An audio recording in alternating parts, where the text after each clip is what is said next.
पुस्तक 23, अध्याय 4, एक मुलाकात। बैडलैंड्स एवरवर्ल्ड। जी निंग मन ही मन हैरान थी। तीनों लोगों में अन्य लोग शायद यह न जानते हों कि सदाबहार शब्द का वास्तविक अर्थ क्या है, लेकिन निंग जानता था। विश्वदेव नॉर्थवेस्ट का अपना वास्तव्यवन महल एक सदाबहार में स्थित था।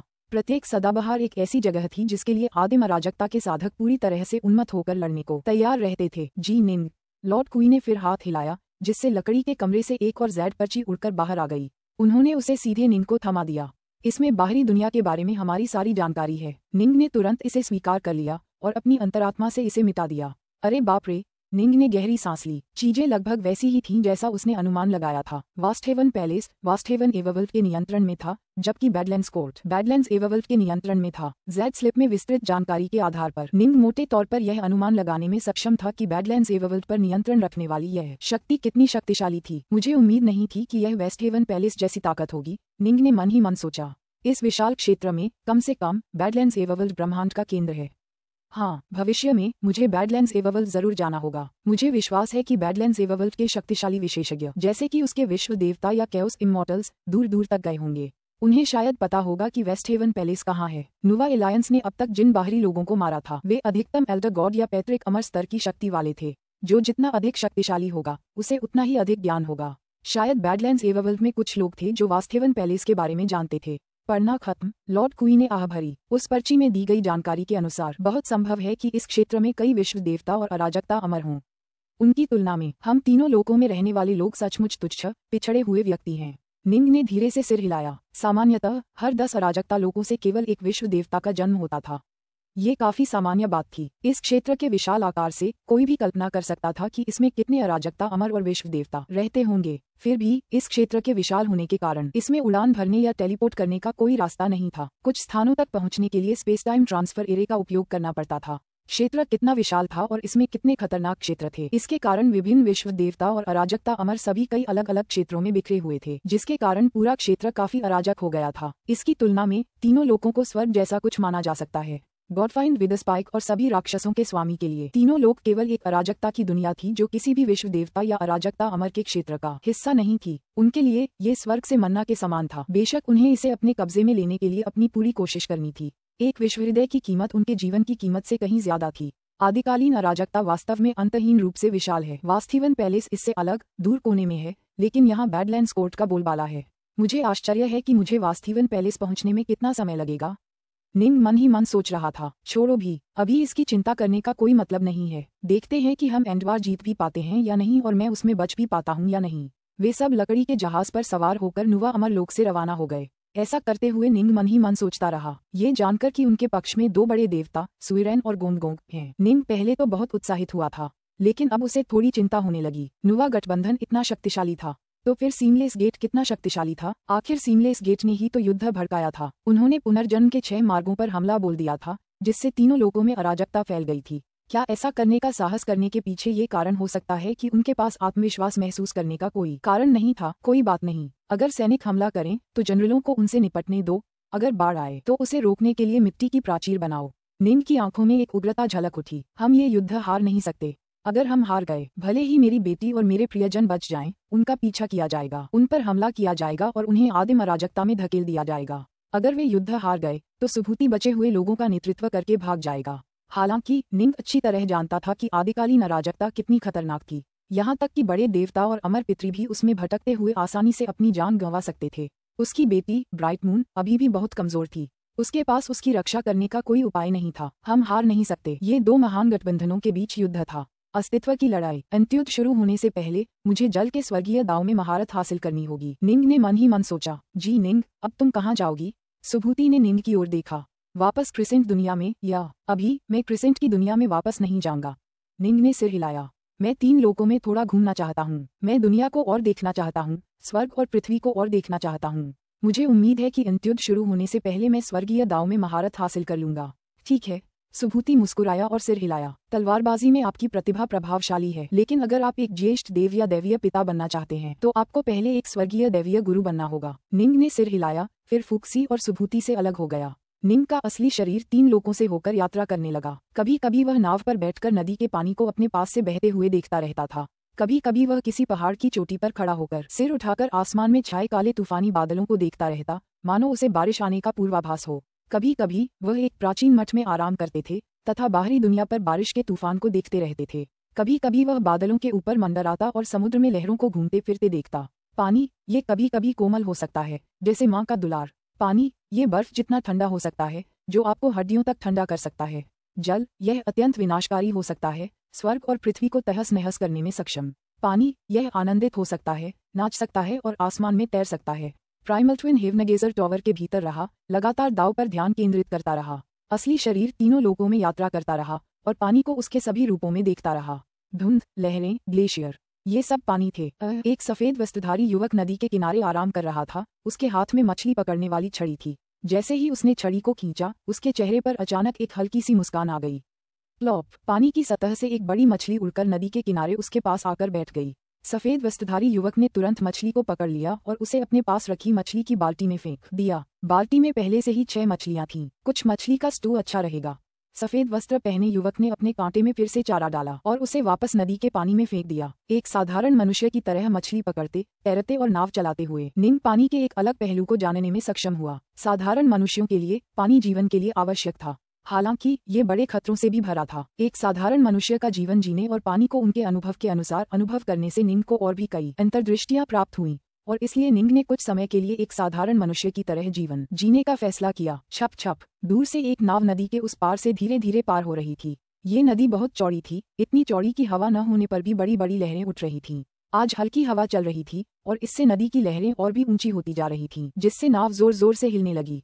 मदद करना, चीख पुकार की आवाजें सुनाई दे रही थीं। नाव के कप्तान ने नाव को एक सीध में रखने की पूरी कोशिश की, लेकिन जैसे ही नाव हिलती रही, नाव पर बैठा एक छोटा बच्चा पानी में गिर गया। पास में ही खड़ा एक अधेड़ उम्र का आदमी सदमे में चिल्लाया और पानी में कूद गया। निंग नदी के किनारे बैठा था। दूर से आती चीखें सुनकर उसने सिर उठाकर देखा। स्थिति देखकर उसने हल्की सी आह भरी और हाथ हिलाया। वूश, ऐसा लगा जैसे किसी विशाल अदृश्य हाथ ने अचानक नौक को ऊपर उठा लिया हो। यहाँ तक कि अधेड़ उम्र का आदमी और बच्चा, जो दोनों पानी में थे, हवा में ऊपर उठ गए। नौक, बच्चा और अधेड़ उम्र का आदमी सभी हवा में उड़ गए। वे एक दूसरे को घूरे बिना नहीं रह सके, फिर सदमे और दहशत से अपने आसपास के वातावरण को घूरने लगे। नौक, बच्चा और अधेड़ उम्र का आदमी सभी दूर नदी के किनारे पर उतर गए। धन्यवाद ड्रैगन राजा, आपकी महान दया के लिए धन्यवाद। ड्रैगन राजा, साधारण मनुष्य जल्दी से पानी की ओर झुक गए, यह विश्वास करते हुए कि किसी महान समुद्र देवता ने उन्हें बचा लिया है। दूर कहीं निंग बैठा मछलियां पकड़ रहा था। अचानक वह खुद को रोक नहीं पाया और आह भर ली। जिंदगी कितनी नाजुक और कमजोर थी। अगर वह यहाँ न होता तो शायद उस नाव पर सवार कई यात्री मर जाते। अचानक नदी का पानी उफान पर आया और 2 भागों में बंट गया, जिससे एक गलियारा बन गया। दूर एक लकड़ी की नाव पानी से भरे गलियारे से गुजर रही थी और एक लाल नाक वाला बुजुर्ग नाव को आगे बढ़ा रहा था। बड़े आराम से वह नाव को निंग तक ले गया। जी निंग, बहुत समय हो गया मिलते हुए, लाल नाक वाला बुजुर्ग बोलते हुए हंसा। जी निंग ने खुशी का इजहार किया और जल्दी से उठ खड़ा हुआ। मुझे पूरे दिन यही लग रहा था कि मेरी किस्मत अच्छी है। मैं 6 बड़ी मछलियां पकड़ने में कामयाब रहा। यह मेरी सामान्य पकड़ी हुई मछलियों से कहीं ज्यादा है। मैं सोच रहा था कि आज मेरी किस्मत के साथ कुछ होगा, लेकिन मुझे उम्मीद नहीं थी कि मैं तुमसे मिलूंगा, बूढ़े युआन। बूढ़े युआन ने अतीत में उस पर कृपा की थी। उसने न केवल निंग को बचाया था, बल्कि उसे हृदय सूत्र भी दिया था। फिर भी दोनों गठबंधनों के बीच युद्ध शुरू हो चुका था और बूढ़े युआन को अभी भी किसी एक पक्ष का चुनाव करना बाकी था। निंग उस आदमी को देखकर थोड़ा दुखी हुए बिना नहीं रह सका। क्या आप इस बूढ़े आदमी की नाव पर सवार होकर थोड़ी बातचीत करने को तैयार हैं? बूढ़े युआन ने मुस्कुराते हुए पूछा। क्या मैं अपनी मछली ला सकता हूँ? निंग हंसा। जरूर, बूढ़े युआन ने सिर हिलाया। जी निंग ने अपनी मछली पकड़ने वाली बाल्टी और मछली पकड़ने वाली छड़ी उठाई और फिर बूढ़े युआन की नाव पर चढ़ गया। बूढ़े युआन ने जी निंग की ओर देखा। जी निंग ऐसे चल रहा था मानो कोई साधारण इंसान हो, लेकिन हर हरकत के साथ उसकी एक छिपी हुई गुप्त शक्ति झलक रही थी। बूढ़ा युआन आह भरने से खुद को रोक नहीं पाया। वह सचमुच असाधारण है। थक, निंग ने मछली की बाल्टी नाव के अगले हिस्से पर रख दी और बूढ़े युआन के सामने कमल की मुद्रा में बैठ गया। उनके सामने एक लकड़ी की मेज थी और उस पर शराब की एक कुप्पी और 2 प्याले रखे थे। पुस्तक 23, अध्याय 5, जी निंग और बूढ़ा युआन। यदि आप इस बूढ़े व्यक्ति को योग्य समझते हैं तो मुझे बस साथी दाववादी कहें, बूढ़े युआन ने मुस्कुराते हुए कहा। साथी दाववादी युआन? जी निंग ने सिर हिलाया। दोनों के बीच का मूड काफी सूक्ष्म था और उसे समझाना मुश्किल था। आदिकालीन खंडहरों के विरुद्ध अभियान पहले ही समाप्त हो चुका था। तीनों लोकों में कर्म भाग्य के लिए युद्ध छिड़ा हुआ था और यह युद्ध लगभग समाप्त होने ही वाला था। अंत युद्ध जल्द ही शुरू होने वाला था। फिर भी बूढ़ा युआन अभी तक नुवा गठबंधन के साथ खड़ा होने का फैसला नहीं कर पाया था। सच कहूं तो जी निंग को भी लगा कि बूढ़ा युआन कुछ ज्यादा ही स्वार्थी हो रहा है। पहले इस बूढ़े आदमी की लाई हुई शराब में से थोड़ा सा पी लो। बूढ़े युवान ने ये कहते हुए अपना हाथ आगे बढ़ाया, शराब की बोतल पकड़ने के इरादे से। निंग ने पहले ही उसे पकड़ लिया और उसकी तरफ मुस्कुराई। मुझे डालने दो, छपाछप छपाछप। निंग ने 2 पूरे प्याले शराब के डाले। बूढ़े युवान ने अपना प्याला उठाया और एक छोटा सा घूंट लिया। मुझे आज भी याद है कि तुम कितने युवा और अनुभवहीन थे। मैंने कभी सोचा भी नहीं था कि 1000 साल से भी कम समय में तुम अपनी शक्ति के इस स्तर तक पहुंच जाओगे। सीमलेस गेट तुम्हें सचमुच अपने सबसे बड़े सिरदर्दों में से एक मानता है, लेकिन उनके पास तुमसे छुटकारा पाने का कोई तरीका नहीं है। सीमलेस गेट उतना शक्तिशाली नहीं है। निंग ने बूढ़े युवान की ओर देखा। दरअसल ऊपर से देखने पर तो ऐसा लगता है कि वे हमारी टीम से कमजोर हैं। अगर यह सच है, साथी ताओवादी युवान, तो तुम अब भी हमारी टीम में शामिल होने को तैयार क्यों नहीं हो? मेरे गुरु सुभूति और नुवा गठबंधन की कई अन्य प्रमुख शक्तियां आदिम अराजकता से तुम्हारे साथ ही पैदा हुई थीं, साथी ताओवादी युवान। वे तुम्हारे भाई हैं और तुम सब पंगु अराजकता की दुनिया में साथ साथ घूमते थे। हाँ, वे मेरे आजीवन मित्र थे और हैं। बूढ़े युवान ने धीरे से सिर हिलाया। लेकिन अपने महान दाव के लिए मैं अपना सब कुछ त्यागने को तैयार हूँ। तुम्हारा बड़ा दाव? निंग ने उसकी ओर देखा। मेरा महान दाव इस जगह के बाहर अंतरिक्ष के विशाल विस्तार में विद्यमान है। बूढ़ा युवान मुस्कुराया। 3 लोग बस एक छोटा सा अराजकता लोक है। बाहरी दुनिया में और भी कई अराजकता लोक हैं। विश्व देवता और अराजकता अमर। 3 लोकों के बाहर विशाल विस्तार में उनमें से कई हैं। यही वह दुनिया है जिसका मैं वास्तव में हिस्सा हूँ। इस तरह गृहयुद्ध में अपनी जान जोखिम में डालना बिल्कुल व्यर्थ है। तो तुम बस अपने पुराने दोस्तों को एक एक करके मरते हुए देखते रहोगे? निंग ने पूछा। तो क्या हुआ अगर मैं ऐसा करूं? बूढ़ा युवान बिल्कुल शांत था। निंग को तुरंत समझ आ गया कि कुलपति सुभूति जैसी अन्य प्रमुख शक्तियों ने भी संभवतः इन्हीं शब्दों का प्रयोग करके वृद्ध युवान को मनाने की कोशिश की होगी। वृद्ध युवान पर कोई असर नहीं पड़ा। स्पष्टतः उन्हें मनाना कोई आसान काम नहीं था। मेरे वतन में एक कहावत है, चांदी सोने के घर अपने कुत्ते के घर जितने अच्छे नहीं होते। निंग हंसा। हालांकि यह मुहावरा थोड़ा अटपटा है, इसका अर्थ बहुत सरल है। ये सच हो सकता है कि बाहरी दुनिया में ज्यादा बड़ी शक्तियां, कर्म विरासत, तकनीकें और दिव्य क्षमताएं हैं। त्रिलोक पर आक्रमण करने वाले परग्रही शायद मामूली शख्सियतों से ज्यादा कुछ नहीं रहे होंगे। लेकिन हम तीनों लोकों में चाहे कितने भी कमजोर क्यों न हो, ये हमारा घर है। ये हमारा घर है। अगर हम अपने घर की रक्षा नहीं कर सकते, अगर हम अपने दोस्तों और भाइयों की रक्षा नहीं कर सकते, खेती करने का क्या मतलब है? निंग ने अपना सिर हिलाया। बूढ़े युवान ने निंग की ओर देखा। तुम्हारी बातें कुछ हद तक वाजिब हैं, लेकिन जहाँ तक मेरा सवाल है, नई ऊंचाइयों को छूना ही असली मायने रखता है। जब नश्वर लोग अमरत्व के मार्ग पर चलते हैं, तो कुछ लोग अपने हृदय को बेहतर ढंग से समझने के लिए अपने माता पिता या अपने प्रियजनों की हत्या कर देते हैं। अगर मैं एक नश्वर होता जो अमर साधक बनने का प्रशिक्षण ले रहा होता, तो मैं भी शायद यही करता। क्या तुम समझ रही हो? निंग ने मन ही मन आह भरी। अपने पिता, माता, पत्नी और बच्चों को मारकर अपने दाव हृदय को समझना। निंग की नजर में ये बुराई का रास्ता था। अगर कोई प्रेम और भावनाओं से रहित हो, तो क्या वह ज़ॉम्बी होने के समान नहीं होगा? जो लोग अलग अलग रास्तों पर चलते हैं, वे मिलकर योजनाएं नहीं बना सकते। निंग ने शराब का प्याला उठाया। सालों पहले, साथी ताओवादी युवान, आपने मुझे हृदय सूत्र प्रदान किया था। मेरे पास ऐसा कुछ भी नहीं है जिससे मैं आपका ऋण चुका सकूं। मैं बस आपको ये टोस्ट दे सकता हूँ। स्वॉर्ड इमोर्टल डार्कनॉर्थ की ओर से एक टोस्ट। मुझे इसे स्वीकार करना ही होगा। बूढ़े युवान ने भी अपना प्याला उठाया। दोनों ने शराब पी। अपना वाइन का प्याला नीचे रखने के बाद जी निंग ने बूढ़े युवान की ओर देखा। जी निंग के चारों ओर फैली उस धुंधली तीखी आभा को महसूस करके बूढ़ा युवान खुद को आह भरने से नहीं रोक सका। वह जी निंग से उत्पन्न होने वाले जबरदस्त खतरे को भांप सकता था। क्या मैं पूछ सकता हूँ कि आपने मुझे क्यों खोजा है, साथी दाओवादी युवान?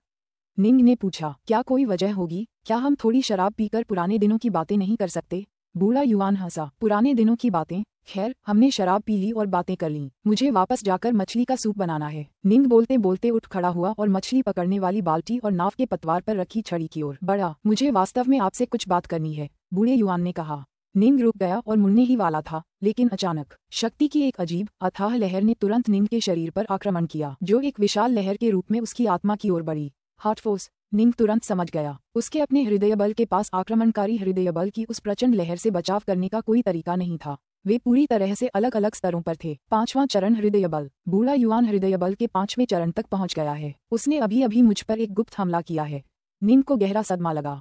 तीनों लोकों में ये सर्वविदित था कि हृदय बल के 5वें चरण तक पहुंचने वाला एकमात्र व्यक्ति हो गई था। हालांकि ये स्पष्ट रूप से सच नहीं था। बूढ़ा युवान हृदय बल में अत्यंत निपुण था।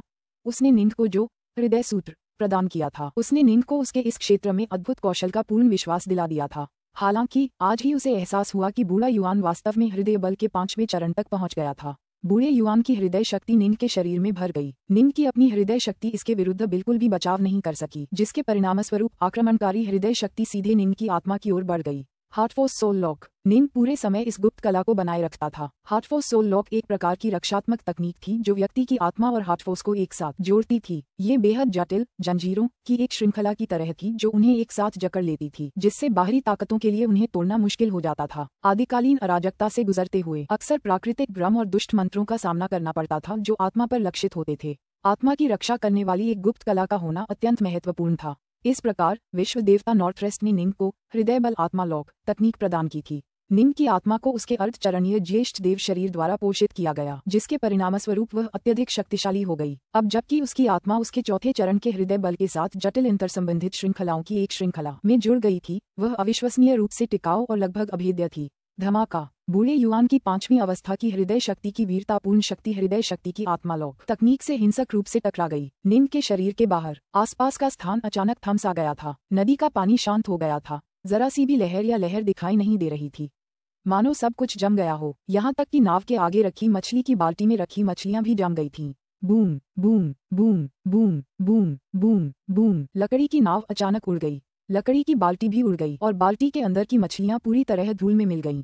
दरअसल नदी के आसपास का पानी भी तुरंत वाष्पीकृत हो गया। हालांकि हृदय बल क्षणिक और अदृश्य था, पांचवें चरण का हृदय बल अत्यंत भयानक रूप से शक्तिशाली था। हालांकि ऐसा लग रहा था मानो बूढ़े युआन का हृदय बल किसी स्टील के बोर्ड से टकरा गया हो। हृदय बल आत्मा लॉक तकनीक की रक्षात्मक क्षमता अत्यंत दुर्जेय थी और इसने बूढ़े युआन के हमले से पूरी तरह बचाव किया। परिणामस्वरूप हुई आध्यात्मिक टक्कर वास्तविक दुनिया में एक विशाल आघात तरंग के रूप में प्रकट हुई, जिससे 90 मीटर के दायरे में सब कुछ पूरी तरह वाष्पीकृत हो गया। हालांकि इस सीमा के बाहर कुछ भी क्षतिग्रस्त नहीं हुआ। ये कैसे संभव है? बूढ़े युआन के चेहरे पर हैरानी भरी नजर आए। यही वह तकनीक थी जिस पर उसे सबसे ज्यादा भरोसा था, लेकिन ये शुरू से ही बुरी तरह नाकाम रही थी। निंग ने बस अपना सिर घुमाकर उसकी ओर देखा। उसकी आंखों में दर्द का भाव था।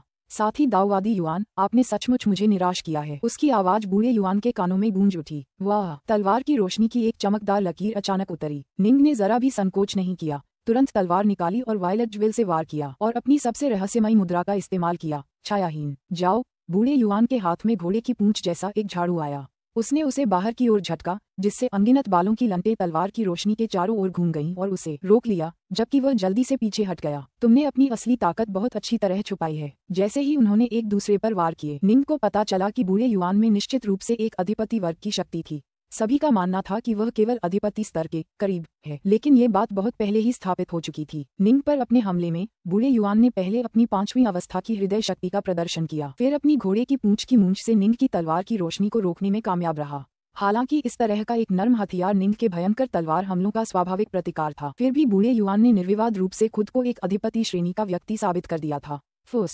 बूढ़े युआन के बगल में अचानक एक आकृति प्रकट हुई। वह नीले बालों वाला, लाल वस्त्र पहने एक आदमी था। सभी राक्षसों का स्वामी। निंग, शैतान के स्वामी की तेजी देखकर पूरी तरह से हैरान रह गया। वह बिना किसी चेतावनी के ही प्रकट हो गया था। जाने के बारे में सोचना भी मत। निंग ने अपनी तलवार तानी, मानो बिजली कड़क रही हो। यह उसकी सबसे तेज मुद्रा थी, रक्त बूंद मुद्रा। उसने सीधे बूढ़े युआन की ओर वार किया, लेकिन नीले बालों वाला, लाल वस्त्र पहने सभी राक्षसों का स्वामी उसी समय शान से आगे की ओर उड़ गया। जैसे ही उसने ऐसा किया, उसके आसपास की हर इंच जगह बदलने और धुंधली होने लगी। निंग की तलवारबाजी स्वर्गीय दास की सीमाओं को पार कर चुकी थी और वह अपनी सबसे तेज मुद्रा, ब्लड ड्रॉप मुद्रा, का इस्तेमाल कर रहा था। और फिर भी निंग ने आंखें फाड़कर देखा, क्योंकि उसे एहसास हुआ कि उसकी तलवार लॉर्ड ऑफ ऑल फीट की उड़ान की गति के साथ तालमेल नहीं रख सकती। फुश! सभी राक्षसों का स्वामी और बूढ़ा युआन निंग की दृष्टि के क्षेत्र से गायब हो गए। ऑल फाइंड दुनिया। सभी राक्षसों का स्वामी बूढ़े युआन को साथ लेकर एक महल में प्रकट हुआ। हॉल के अंदर रक्षक एवरवुड, डाउन द डेविल हैंड और काले वस्त्रधारी गॉड किंग थे। तीनों ने मुड़कर उसकी ओर देखा। मैं असफल रहा। बूढ़े युआन ने सिर हिलाया। वह अभी अभी सच्चा ईश्वर बना है। तार्किक रूप से उसे अपनी आत्मा को अपने नए शरीर से मजबूत होने के लिए काफी समय देना होगा। मैंने सोचा था कि उसकी आत्मा काफी कमजोर होगी, जिससे वह आसान निशाना बन जाएगा। मैं उसे पकड़कर अपनी वफादारी के सबूत के तौर पर इस्तेमाल करने की सोच रहा था, लेकिन उफ, लगता है मैं सचमुच बूढ़ा हो गया हूँ। जी निंग पहले से ही एक स्थापित शक्ति है। उससे निपटना इतना आसान नहीं होगा। सच कहूँ तो तुम्हें अपनी वफादारी का सबूत लाने की कोई जरूरत नहीं थी। मुझे तुम पर विश्वास है। सभी राक्षसों के स्वामी ने बूढ़े युआन की ओर देखा। पुस्तक 23, अध्याय 6, बुद्ध जुएमिंग। नदी का पानी एक बार फिर बहने लगा। जी निंग वहीं हवा में खड़ा था। उसकी आंखों में गुस्सा और दर्द साफ दिखाई दे रहा था। बूढ़े युआन सचमुच सीमलेस गेट में शामिल हो गए हैं। क्या उन्होंने यह नहीं कहा था कि वे त्रिलोकों के संघर्षों में शामिल नहीं होना चाहते? निंग ने बूढ़े युआन के प्रति कृतज्ञता महसूस की थी। हालांकि निंग को बूढ़े युआन द्वारा प्रकट की गई शक्ति पर थोड़ा आश्चर्य हुआ, लेकिन इस समय उसकी मुख्य भावना विश्वासघात के कारण पीड़ा थी। उनके गुरु सुभूति बूढ़े युआन के बहुत करीब थे। संभवतः सुभूति का भी दिल टूटा होगा। फुश। निंग के बगल में अचानक 3 आकृतियां एक के बाद एक प्रकट हुईं। पहली सुभूति थी, जो एक अंतरिक्षीय भंवर से उभरी। अगली थी ताओवादी 3 पवित्रताएं। अंतिम थी उत्कृष्ट दिव्य निश्चिंत। बड़े भाई युआन वास्तव में महान दिव्य केयरफ्री कांप रहा था। उसकी आंखों में अविश्वास का भाव था। तुम अब भी उसे बड़े भाई कहते हो? ताओवादी 3 पवित्रताओं की आंखों में एक भयंकर ठंडी रोशनी टिमटिमा रही थी। मैंने कभी सोचा भी नहीं था कि हमारे भाइयों के गिरोह में एक गद्दार निकलेगा। अगर वह 3 लोगों को छोड़ देता तो एक बात होती, लेकिन वह तो वास्तव में निर्बाध द्वार में शामिल हो गया है। ठीक है सुभूति जिग्सियू, मेरी बात ध्यान से सुनो। आज से ताओवादी युआन हमारा दुश्मन है, दोस्त नहीं। सहमत? महान दिव्य केयरफ्री ने धीरे से सिर हिलाया। गद्दार? सुभूति ने अपना जबड़ा भींच लिया। उसकी आंखों में दर्द साफ दिखाई दे रहा था। मैंने इसकी कल्पना नहीं की थी। मैंने कभी इसकी कल्पना भी नहीं की होगी। उसने मुझे आमने सामने बताया कि वह त्रिलोक छोड़ने वाला है, और फिर उसने तुरंत जी निंग पर हमला कर दिया।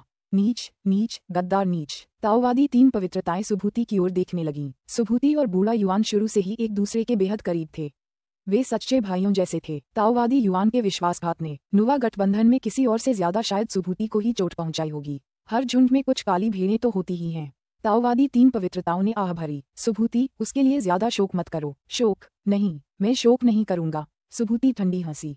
काश वह मर जाए। निंग समझ गया कि हालांकि उसके मालिक ने ऊपरी तौर पर कड़ा भार उठाया हुआ था, फिर भी वह इतना गुस्से में था कि उसका पूरा शरीर कांप रहा था। निंग समझ गया कि उसके मालिक के लिए ये कितना भारी आघात था, इसलिए उसने जल्दी से बात बदल दी। अभी जब ताओवादी युआन ने मुझ पर हमला किया तो उसने एक हृदय बल तकनीक का इस्तेमाल किया। इसीलिए अब मुझे पता चला कि वह वास्तव में हृदय बल के 5वें चरण तक पहुंच गया है। हृदय बल का 5वां चरण, 3 पवित्रताएं, सुभूति और केयरफ्री सभी चौंक गए। यद्यपि उन्होंने अभी घटित हुए युद्ध को महसूस कर लिया था, लेकिन वे इतनी दूर से हृदयघात को महसूस नहीं कर पाए। हाँ, 5वां चरण। निंग ने भौहें चढ़ाते हुए सिर हिलाया। वह वरिष्ठ प्रशिक्षु भाई होवी से अलग है। वरिष्ठ प्रशिक्षु भाई होवी अपनी हृदय शक्ति को अपनी तीरंदाजी पर केंद्रित करता है, जिससे उसके तीरों को अकल्पनीय शक्ति मिलती है। हालांकि ताओवादी युआन, वह हृदय शक्ति का इस्तेमाल ज्यादा रहस्यमयी तरीके से करता है। वह इसे हथियार बनाकर मेरी आत्मा पर सीधा हमला करने में सक्षम था। सौभाग्य से मेरी आत्मा इतनी मजबूत थी कि वह इसका प्रतिरोध कर सकती थी। सीधे आत्मा पर हमला, यह मुसीबत का संकेत है। सुभूति, 3 पवित्रताएं और केयरफ्री सभी समझ गए कि यह काफी परेशानी भरा होने वाला था। वह दुष्ट जरूर इस बात का फायदा उठाने की योजना बना रहा होगा कि तुम अभी एक सच्चे देवता बने हो, जी निंग। सुभूति ने ठंडे स्वर में कहा। उसका अनुमान था कि तुम्हारी आत्मा काफी कमजोर होगी, क्योंकि उसे तुम्हारे सच्चे देव शरीर द्वारा पोषित और मजबूत होने का ज्यादा समय नहीं मिला था। इसीलिए उसने ये घात लगाने की कोशिश की। ठीक है, निंग ने सिर हिलाया। वह वास्तव में आदिकालीन खंडहरों के विरुद्ध अभियान से पहले ही एक सच्चा देवता बन चुका था, और उस समय वह एक आधा चरणीय ज्येष्ठ देवता था। उसका दिव्य शरीर अधिकांश सच्चे देवताओं के दिव्य शरीरों से कहीं अधिक शक्तिशाली था, चूंकि उसके पास हृदय बल आत्मा अवरोध तकनीक भी थी। इस बार ताओवादी युआन सचमुच एक स्टील की प्लेट से टकरा गया था। ताओवादी युआन, वह जी निंग की तलवार से बचाव करने में सक्षम था, और उसका हृदय बल 5वें चरण तक पहुंच गया है। ताओवादी 3 पवित्रताओं ने धीमी आवाज में कहा, और वह निर्बाध द्वार में भी शामिल हो गया है। उसकी महत्वाकांक्षाएं जरूर बहुत बड़ी होंगी, बेहद शक्तिशाली और अविश्वसनीय रूप से महत्वाकांक्षी। हमें उससे बहुत सावधान रहना होगा। सहमत? वहां उपस्थित सभी लोगों के दिलों में भारीपन महसूस हुआ। उन्हें उस व्यक्ति के प्रति घोर निराशा के साथ साथ गहरी सतर्कता की भावना भी महसूस हुई। बूढ़े युआन ने आखिरकार अपना फैसला कर लिया था। उसने नदी के स्रोत के 4 पूर्वजों और उनके सभी सहयोगियों को सीमलेस गेट में शामिल होने के लिए प्रेरित किया। नदी के स्रोत के 4 पूर्वज और उनके सहयोगी बूढ़े युआन के प्रति पूरी तरह से वफादार थे। जब वह दोनों पक्षों के बीच झिझक रहा था तो बाकी सभी विशेषज्ञों ने उसके फैसले का इंतजार करने का फैसला किया था, और अब वे सभी उसके पीछे सीमलेस गेट में शामिल हो गए। यह इस बात का प्रमाण था कि चारों पूर्वज कितने एकजुट थे। आज से ताओवादी युआन नुवा गठबंधन का दुश्मन है। अब वह दोस्त नहीं रहा। जैसे ही अंत्युद्ध शुरू होगा, हमें उसे मारने का हर संभव मौका भुनाना होगा। ताओवादी 3 प्योरिटीज ऑल अलायंस पैलेस में बोल रहे थे। उनके शब्द हत्या के इरादे से भरे हुए थे। वहां मौजूद सभी प्रमुख शक्तियां उनके शब्दों से पूरी तरह सहमत थीं। ताओवादी युआन के विश्वासघात ने उन्हें सचमुच क्रोधित कर दिया था। समय लगातार बहता रहा। तीनों लोकों में लोकयुद्ध बेरोक-टोक जारी रहे, और प्रत्येक लोकयुद्ध का आकार और दायरा बढ़ता ही गया। आदिकालीन खंडहर लोक के विरुद्ध अभियान समाप्त हुए 110 वर्ष बीत चुके थे, और प्रत्येक लोकयुद्ध में दोनों पक्ष 3000 से ज्यादा दैवी देवताओं और सच्चे अमरों को मैदान में उतारते थे। दोनों गठबंधनों को एहसास हो गया था कि अंत निकट है। अंत्युद्ध किसी भी क्षण शुरू होने वाला था। उन्हें आवश्यक रूप से कर्म भाग्य के लिए युद्ध समाप्त होने की प्रतीक्षा नहीं करनी थी। एक बार जब एक पक्ष को यह महसूस हो जाता कि अब कर्म भाग्य के लिए युद्ध जीतने की कोई उम्मीद नहीं है, तो ये पूरी तरह से संभव था कि वे समय से पहले ही अंत युद्ध शुरू कर देते। परिणामस्वरूप दोनों गठबंधनों में माहौल काफी उदास था। हर कोई अंतिम लड़ाई की तैयारी कर रहा था। दिव्य क्षेत्र, पूर्वी भूमि में लिंग पर्वत। यहाँ एक साधारण से दिखने वाले हॉल के सामने दो बौद्ध नवदीक्षित पहरा दे रहे थे। हॉल के अंदर बुद्ध जुएमिंग थे, जो एक मूर्ति की तरह बिल्कुल स्थिर बैठे थे। वे बिल्कुल एकांत में थे, उनके आसपास जीवन का कोई निशान नहीं था, मानो वे एक लाश हों। फुश, मूर्ति जैसे बुद्ध जुएमिंग ने अचानक बहुत धीमी गति से अपनी आंखें खोलीं। शेनोंग प्रमुख लोक पर लोकयुद्ध शुरू हो गया है। बुद्ध जुएमिंग ने धीरे से मन ही मन बुदबुदाया, युद्ध की लपटों ने पूरे त्रिलोक को भर दिया है। यहाँ तक कि शेनोंग प्रमुख लोक भी युद्ध में उलझा हुआ है। आदिकालीन विनाशलोक के विरुद्ध युद्ध को अभी केवल 150 वर्ष ही हुए हैं। चीजें बहुत तेजी से आगे बढ़ रही हैं। अगर ऐसा ही चलता रहा तो कर्म भाग्य के लिए चल रहे युद्ध का अंत कुछ ही दशकों में हो जाएगा। कर्म के भाग्य के लिए अंतिम लड़ाई के परिणामस्वरूप दोनों गठबंधनों के सभी एम्पायरियन देवता और सच्चे अमर एक अंतिम संघर्ष में शामिल होंगे। जब ऐसा होता तो सच्चे देवताओं और दैवीय पिताओं के अलावा तीनों लोकों के सभी शक्तिशाली अमर और दानव देवता युद्ध में घसीटे जाते। अगर किसी एक पक्ष को लगता कि चीजें ठीक नहीं चल रही हैं, तो सच्चे देवता और दैवीय पिता सीधे हस्तक्षेप कर सकते थे, जिसके परिणामस्वरूप अंत्युद्ध शुरू हो जाता। 50 साल के भीतर बुद्ध जुएमिंग धीरे से अपने पैरों पर खड़ा हुआ। 50 साल एक मोटा अनुमान था। उदाहरण के लिए, अगर शेनोंग की प्रमुख दुनिया में चीजें तेजी से आगे बढ़ती तो ये पूरी तरह संभव था कि कर्म के भाग्य की आखिरी लड़ाई 10 या 20 साल में खत्म हो जाती। मैंने जो जीवनदायी शपथ ली थी वह ये थी कि एक ज्येष्ठ देव बनने के 1000 साल के भीतर मैं तीनों लोगों को छोड़कर वास्तवेन महल की खोज में निकल जाऊंगा। बुद्ध जुमिंग ने मन ही मन बुदबुदाया, अंत युद्ध अब कभी भी छिड़ सकता है और मुझे सच्चे देव के स्तर से ज्येष्ठ देव के स्तर तक पहुंचने के लिए समय चाहिए। अगर मैं अपनी सफलता हासिल करने से पहले अंत युद्ध के वास्तव में शुरू होने का इंतजार करूंगा तो मैं बस अपरिहार्य को टाल रहा हूंगा। इसे अभी शुरू होने दो। फुश, बुद्ध जुएमिंग हॉल से गायब हो गए तथा दोनों बौद्ध नवदीक्षितों को कुछ भी पता नहीं चला। अंतहीन आदिम अराजकता में गहरे स्थित एक काले तारे के ऊपर, इस तारे की सतह पर एक विशाल बौद्ध कमल का फूल उतरा था और उसके ऊपर कमल की मुद्रा में बुद्ध जुएमिंग बैठे थे। गड़गड़ाहट, क्षेत्र के चारों ओर व्याप्त आदिकालीन अराजकता अचानक मचलने लगी। यहाँ तक कि काले तारे की तारकीय ऊर्जा भी तेजी से नीली जा रही थी, क्योंकि क्षेत्र की हर चीज बुद्ध जुएमिंग के चारों ओर घूमने लगी थी। ऊर्जा की विशाल मात्रा बेतहाशा उनकी ओर खींची जा रही थी, जिससे आदिकालीन अराजकता का एक विशाल भंवर बन गया। जहाँ तक बुद्ध जुएमिंग का सवाल है, उनके शरीर में मौजूद दिव्य शक्ति का एक एक कण रूपांतरित और नए सिरे से निर्मित होने लगा। थोड़ी देर बाद आदिकालीन अराजकता का भंवर छट गया, सब कुछ फिर से शांत हो गया और काला तारा एक बार फिर अपनी सामान्य भव्यता की आभा में लौट आया। बुद्ध जुएमिंग की आंखों में उदासी की झलक देखी जा सकती थी। मैं एक बड़ा भगवान बन गया हूँ। आज से 1000 साल बाद मुझे तीनों लोगों को छोड़ना होगा। बुद्ध जुएमिंग तीनों लोगों से अलग होने के लिए गहरी अनिच्छा से भरे हुए थे। उन्होंने एक कमजोर नश्वर के रूप में शुरुआत की थी और धीरे धीरे यहाँ शक्ति प्राप्त की थी। उन्होंने अंडमान झील में चमत्कार किए थे और परिणामस्वरूप उन्हें एकाकी विश्व देवता की उपाधि मिली थी। इतने वर्षों के प्रशिक्षण के बाद उन्हें बहुत पहले ही अपने दिव्य शरीर में अंतर्दृष्टि की आवश्यक चिंगारी मिल गई थी। वे जब चाहें एक सच्चे देवता से एक वृद्ध देवता बनने में सक्षम थे। हालांकि वह सचमुच वहां से जाना नहीं चाहता था। वह सौम्य स्वभाव का था और बौद्ध संघ के लिए स्वाभाविक रूप से उपयुक्त था। उसकी कोई बड़ी इच्छाएं या महत्वाकांक्षाएं नहीं थीं। वह त्रिलोक में एक शांतिपूर्ण जीवन जीने से ही संतुष्ट था। हालांकि अब जब एंडवार आ रहा था तो उसे खड़ा होना पड़ा और आगे बढ़ना पड़ा। केवल एक ज्येष्ठ देवता बनकर ही वह युद्ध के परिणाम पर प्रभाव डालने के लिए पर्याप्त शक्तिशाली हो सकता था। हालांकि ज्येष्ठ देवता बनने का मतलब था कि उसे 1000 साल के भीतर तीनों लोगों को छोड़ना होगा। अगर वह ऐसा नहीं करता तो उसकी जीवन रक्त की शपथ उसके विरुद्ध पलटवार करेगी और उसकी आत्मा को नष्ट कर देगी। मास्टर और अपने पुराने दोस्तों के साथ एक साझा दुश्मन के खिलाफ लड़ाई लड़ने में सक्षम होना, यही काफी है कि मैं जाने से पहले ये कर सकूं। बुद्ध जुएमिंग अपने कमल के फूल पर बैठ गए और एक बार फिर अदृश्य हो गए। अंतहीन आदिम अराजकता में उसकी सफलता के बारे में किसी को पता नहीं चला और वह चुपचाप अपने हॉल में वापस चला गया। उसके हॉल में सिर्फ 2 बौद्ध नवदीक्षित लोग ही मौजूद थे। वह एक शांत स्वभाव का व्यक्ति था जो कभी अपने महल से बाहर नहीं निकलता था। सुइरैन की तरह वह एक ऐसी तकनीक का इस्तेमाल करता था जिससे उसका आभामंडल पीछे हट जाता था और दब जाता था। अगर कोई उससे मिलने भी आता तो शायद यह नहीं बता पाता कि वह बदल गया है। स्थिति इतनी तनावपूर्ण थी कि किसी भी क्षण एंडवार भड़क सकता था, इसलिए कोई भी उससे मिलने नहीं आता था। खासकर इसलिए क्योंकि बुद्ध जुमिंग इतने शांत स्वभाव के थे और एक सच्चे ईश्वर बनने के बाद अपना सारा समय एकांत ध्यान में बिताते थे। तीनों लोगों में किसी को भी यह पता नहीं था कि एक नए बड़े देवता का जन्म हुआ है। पुस्तक 23, अध्याय 7, स्टारसीजिंग हैंड। एक शांत पहाड़ी गाँव में। ये गांव एक शांत सुकून भरा स्थान था। इसके बीचों बीच एक साधारण सा बांस का घर था और उस घर में एक सफेद वस्त्र पहने युवक रहता था। अन्य सभी गांववासी वास्तव में इस युवक के बारे में काफी उत्सुक थे। इस गांव के ज्यादातर लोग साधारण शरणार्थी थे जो इस पहाड़ की गहराइयों में भागकर यहाँ घर बना लिए थे, इसलिए बहुत कम लोग एक दूसरे को जानते थे। सफेद वस्त्रधारी युवक उनके साथ आया था और उसने भी यहाँ अपना घर बना लिया था। उन्होंने सोचा था कि सफेद वस्त्रधारी युवक भी उनकी तरह एक शरणार्थी है, लेकिन सफेद वस्त्रधारी युवक पूरे 5 साल उनके साथ रहा था। इन 5 सालों के दौरान उन्होंने देखा कि सफेद वस्त्रधारी युवक लगभग हर दिन मछली पकड़ने में बिताता था। वह न तो सुंदर लड़कियों के पीछे भागता था, न ही उसे परिवार शुरू करने की चिंता थी, न ही वह किसी क्षेत्र में काम करता था। वह बस मछली पकड़ता था। अपनी जीविका चलाने के लिए वह मछली पकड़ने पर निर्भर था। इस लड़के को सच में नहीं पता कि उसके लिए क्या अच्छा है। मैंने उसके लिए एक पत्नी का प्रस्ताव रखने की कोशिश की, लेकिन उसने एक न सुनी। बूढ़े ली की बेटी बहुत सुंदर है और उसका परिवार भी बहुत अच्छा है। वह हमारे गांव की 2 सबसे योग्य युवतियों में से एक है। किसी का उस पर इस तरह दिल आना दुर्लभ है, लेकिन उसने बस मुस्कुराकर मना कर दिया। बांस के घर से बाहर निकलते हुए मैचमेकर दादी बड़बड़ाई। जाते हुए उन्होंने बांस के दरवाजे को जोर से लात भी मारी। यदि इस बूढ़ी दादी को पता चले कि उसने तीनों लोगों के सबसे महान दानवों में से एक के दरवाजे पर लात मारी है, तो उसकी प्रतिक्रिया क्या होगी। जहाँ तक नींद की बात है, वह बांस के दरवाजे के पास खड़ा होकर बस हंस रहा था। फिर उसने अपनी मछली पकड़ने वाली छड़ी पकड़ी और एक बार फिर मछली पकड़ने के लिए निकल पड़ा। पिछले वर्षों में वह त्रिलोक में विचरण करता रहा था। हालांकि हाल ही में उसने आम लोगों की श्रेणी में शामिल होकर उनके साथ जीवन जीने का फैसला किया था। इसके परिणामस्वरूप नींद को धीरे धीरे जल की प्रकृति के एक अलग पहलू की समझ प्राप्त हुई। नश्वर जगत में एक कहावत थी कि जल ही जीवन है।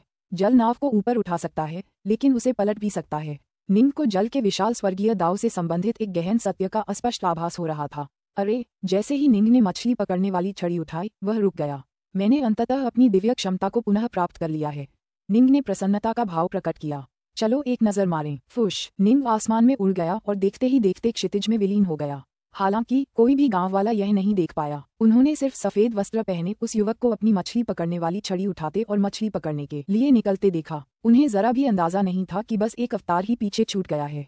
निंग अचानक 3 लोगों के शून्य में स्थित एक जर्जर क्षतिग्रस्त तारे के ऊपर प्रकट हुआ। जैसे ही वह तारे पर उतरा, कुछ धूल उड़ी और अनंत शून्य में उड़ गई। मैं यहाँ स्टार सीजिंग हैंड का प्रशिक्षण लूंगा। निंग ने सिर हिलाया, फिर हाथ हिलाया। जमीन पर पड़ी सारी धूल एक साथ बह गई, फिर एक पत्थर के शिलाखंड में जम गई और निंग के पास आ गिरी। निंग पत्थर की शिला के ऊपर कमल की मुद्रा में बैठ गया।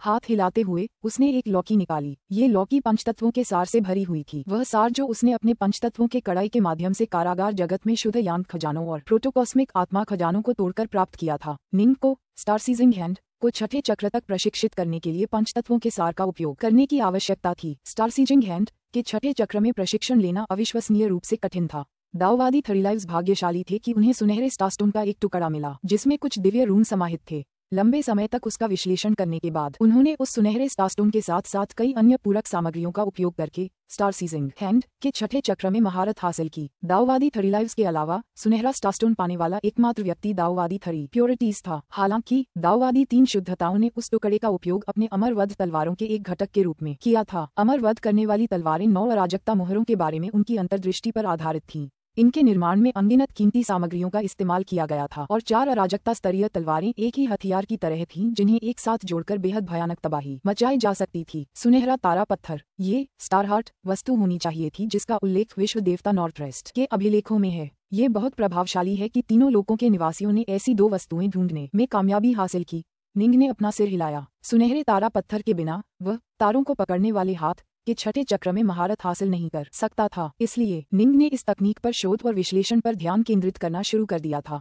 निंग के लिए अपने हाथों को केओस स्तर के खजानों में बदलना उतना महत्वपूर्ण नहीं था, क्योंकि उसके पास पहले से ही असली केओस स्तर के खजाने थे। वास्तव में वायलेट ज्वेल केओस के खजानों से कहीं अधिक शक्तिशाली था। निंग को स्टार सीजिंग हैंड की असली परवाह इसलिए थी क्योंकि जब यह अपनी पूरी शक्ति का प्रयोग करता तो वह अत्यंत शक्तिशाली प्रहार कर पाता जो उसकी सामान्य शक्ति से कहीं अधिक होते। दाववादी थरीलाइव्स दाव को समझने में उतना कुशल नहीं था। उसने एक भी स्वर्गीय दाव में महारत हासिल नहीं की थी। हालांकि स्टार सीजिंग हैंड की बदौलत वह उस युद्ध में जिसने आदिम युग का अंत किया था, कई विदेशी सच्चे देवताओं और दावफादरों का बहादुरी से वध करने में सक्षम था। स्टार सीजिंग हैंड को थरी प्योरिटीज द्वारा 3 लोगों की शीर्ष 10 दिव्य क्षमताओं में से एक माना गया था, जो होवी की तीरंदाजी के बराबर थी। ऐसा इसलिए था क्योंकि यह अत्यंत आश्चर्यजनक स्तर की शक्ति उत्पन्न कर सकता था। दुर्भाग्य से ताओवादी थरीलाइव्स स्वयं इतने जन्मजात शक्तिशाली नहीं थे। अगर वे जीनेम जैसे अर्धचरणीय ज्येष्ठ देवता होते तो वे केवल स्टार सीजिंग हैंड से ही शक्ति के अधिपति स्तर तक पहुंच सकते थे। निंग को एक ऐसी तकनीक की सख्त जरूरत थी जिससे वह अपनी शक्ति के स्तर को विस्फोटक रूप से बढ़ा सके।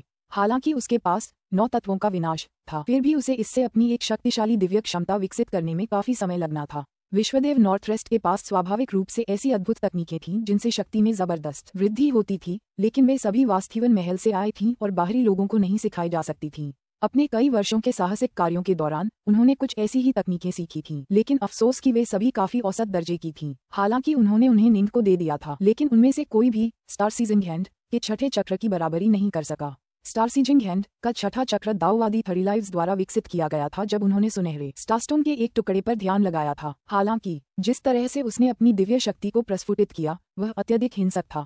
अराजकता के खजाने बनने के लिए पहले मेरी हथेलियों को परिष्कृत करना होगा, अन्यथा वे इतनी जबरदस्त शक्ति का सामना नहीं कर पाएंगी, निंग ने मन ही मन सोचा। स्टार सीजिंग हैंड शक्ति में अविश्वसनीय रूप से जबरदस्त वृद्धि की अनुमति देता था। इसका मतलब था कि हथेलियों को अविश्वसनीय रूप से मजबूत बनाना होगा, तभी वे इस स्तर की शक्ति को सहन कर पाएंगी। मुझे सच्चा ईश्वर बने हुए 172 साल हो गए हैं। मेरे प्राइमल ट्विन ने कुल 17,000 साल से भी ज्यादा समय हेवनगेजर टॉवर ऑफ रेडियंस में बिताया है, निंग ने मन ही मन सोचा। हालांकि मैंने मुख्य रूप से दाव को समझने पर ध्यान केंद्रित किया है और कभी कभार ही अपनी तलवारबाजी और दिव्य क्षमताओं पर समय बिताया है, फिर भी मैं स्टार सीजिंग हैंड को फिर से तैयार करने में कामयाब रहा। 9 तत्वों के विनाश को अपनी नींव के रूप में उपयोग करते हुए उन्होंने स्टार सीजिंग हैंड का सावधानीपूर्वक पुनर्गठन और पुनर्निर्माण किया था। स्टार सीजिंग हैंड के रहस्य दरअसल उस सुनहरे स्टारस्टोन के टुकड़े में छिपे कुछ गहन रहस्यों से निकले थे। स्टार सीजिंग हैंड तकनीक का निर्माण अपने आप में इतना जटिल नहीं था। 9 तत्वों के विनाश को एक संदर्भ मार्गदर्शिका के रूप में इस्तेमाल करते हुए निंग इसे पूरी तरह से विघटित करने, फिर धीरे धीरे पुनर्निर्माण करने और एक नए छठे चक्र की परिकल्पना करने में सक्षम था। इस प्रक्रिया में 17,000 से अधिक वर्ष लगे, लेकिन अब प्राइमल ट्विन ने अंततः इसमें महारत हासिल कर ली थी। इस नई तकनीक ने हाथों को परिष्कृत करने और उन्हें केओस खजाने में बदलने के लिए आवश्यक सुनहरे स्टारस्टोन और अन्य कीमती सामग्रियों की जगह पंचतत्वों के सार का उपयोग करने की अनुमति दी। स्टार सीजिंग हैंड का मूल आधार आखिरकार हाथों को परिष्कृत करने के लिए पंचतत्वों के खजाने का उपयोग करना ही था। निंग वहां कमल के फूल पर बैठ गए, उनके बगल में एक लौकी रखी थी जो पंचतत्वों से भरी हुई थी। वूश! निंग के मार्गदर्शन में पंचतत्वों का सार उसकी दोनों हथेलियों की ओर बढ़ा। उसके हाथों पर दिव्य स्टार सीजिंग टैटू प्रकट हुए और वे तेजी से और भी जटिल होते गए। अंततः टैटू शक्ति के एक नए शिखर पर पहुंच गए, जिससे निंग को ऐसा लगा जैसे वे शक्ति से फूट पड़े हों। उसके हाथों से असीम शक्ति का आभामंडल निकलने लगा। हालांकि निंग ने बहुत पहले ही उस क्षेत्र के चारों ओर हृदय शक्ति का एक अवरोध खड़ा कर दिया था, ताकि कोई भी उसकी जांच न कर सके। सीमलेस गेट को पता था कि जी निंग इस तारे पर है, लेकिन उनके पास ये देखने का कोई तरीका नहीं था कि जी निंग यहाँ क्या कर रही थी। सफलता! निंग ने अपने हाथों से निकलने वाली शक्ति की पूरी तरह से हावी आभा को दबाने की इच्छा व्यक्त की। मेरे हाथ अब अराजकता के खजानों के बराबर हैं। अब वे दिव्य शक्ति के विस्फोट को झेलने के लिए पर्याप्त मजबूत हैं। निंग ने अपनी हथेली से शून्य की ओर प्रहार करते हुए दिव्य क्षमता को सक्रिय करने की इच्छा की। धमाका! एक विशाल अर्धपारदर्शी तार का पेड़ शून्य से टकराया, जिससे अंतरिक्ष में कंपन और लहरें उठ खड़ी हुईं। एक विशाल शून्य तरंग, जिसका आकार 100 करोड़ किलोमीटर था, आगे की ओर फटी और न जाने कहां जा रही थी। कितनी जबरदस्त शक्ति है! निंग ने सिर हिलाकर प्रसन्नता व्यक्त की। इस तरह की विस्फोटक शक्ति जब वायलेट ज्वेल के साथ मिल जाती है तो और भी भयानक हो जाती है। मेरी दिव्य क्षमता पूर्ण हो गई है। अब बस एक ही चीज की कमी है, दाव के बारे में मेरी समझ में। मुझे उम्मीद है कि एंडवार शुरू होने से पहले मैं स्वर्गीय दाव में महारत हासिल कर लूंगा। निंग को थोड़ी चिंता हुई। उसने अपना एक अवतार ओलालांस पैलेस में छोड़ दिया था, इसलिए उसे तीनों लोगों की स्थिति का पूरा अंदाजा था। अब हालात वाकई निर्णायक मोड़ पर थे। एंडवार पल भर में शुरू हो सकता था। यहाँ तक कि अंत्युद्ध भी कर्मगत भाग्य के लिए युद्ध समाप्त होने के बाद ही हुआ। इसका मतलब था कि यह केवल कुछ दशक दूर था। कभी कभी जितना अधिक आप किसी चीज को जबरदस्ती करने की कोशिश करेंगे, आपके लिए सफल होना उतना ही कठिन हो जाएगा। निंग इस सिद्धांत को बहुत अच्छी तरह समझता था। वह दिव्य दाव में निपुणता प्राप्त करने की गहरी इच्छा रखता था और पिछले 17,000 वर्षों में उसने जल के दिव्य दाव को समझने में जबरदस्त प्रगति की थी। लेकिन वह जानता था कि जितना ज्यादा वह अधीर होगा, उतना ही ज्यादा उसे दाव में निपुणता प्राप्त करने में बाधा होगी। इसलिए निंग बहुत शांत रहता था। वह हमेशा की तरह ही व्यवहार करता था और बीच बीच में विश्राम करके अपनी तलवारबाजी और अन्य तकनीकों का ध्यान भी करता था। यद्यपि पिछले समय में उन्होंने स्वर्गीय दाव में महारत हासिल नहीं की थी, फिर भी उन्होंने स्टार सीजिंग हैंड को उन्नत कर लिया था और तलवार कला में भी काफी सुधार किया था। मैं उन पत्थर की तलवार स्तंभों की 98 तकनीकों में से 96 तकनीकों में पहले ही पारंगत हो चुका हूँ। बस 2 और तकनीकें बाकी हैं। मुझे बस थोड़ा और समय चाहिए। एक बार जब मैं उनमें पारंगत हो जाऊंगा तो मैं नामहीन तलवार कला पर ध्यान लगाना शुरू कर सकूंगा।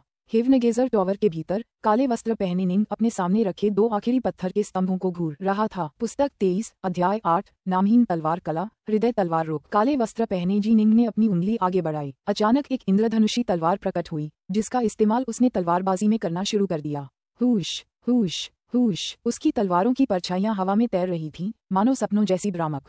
ऐसा लग रहा था मानो पूरे इलाके में बारिश का पानी उमड़ आया हो और बीच बीच में तीखेपन का एहसास भी हो रहा हो। प्रशिक्षण शुरू करते समय निंग के चेहरे पर पहले तो उलझन सी दिख रही थी, लेकिन धीरे धीरे उसके चेहरे पर खुशी के भाव दिखाई देने लगे। दरअसल वह खुशी से चीखने और आश्चर्य से आहें भरने लगा। स्वूश, तलवार की रोशनी शून्य में गायब होने से पहले एक आखिरी बार चमकी। क्या ही शानदार हिडन एज तकनीक है।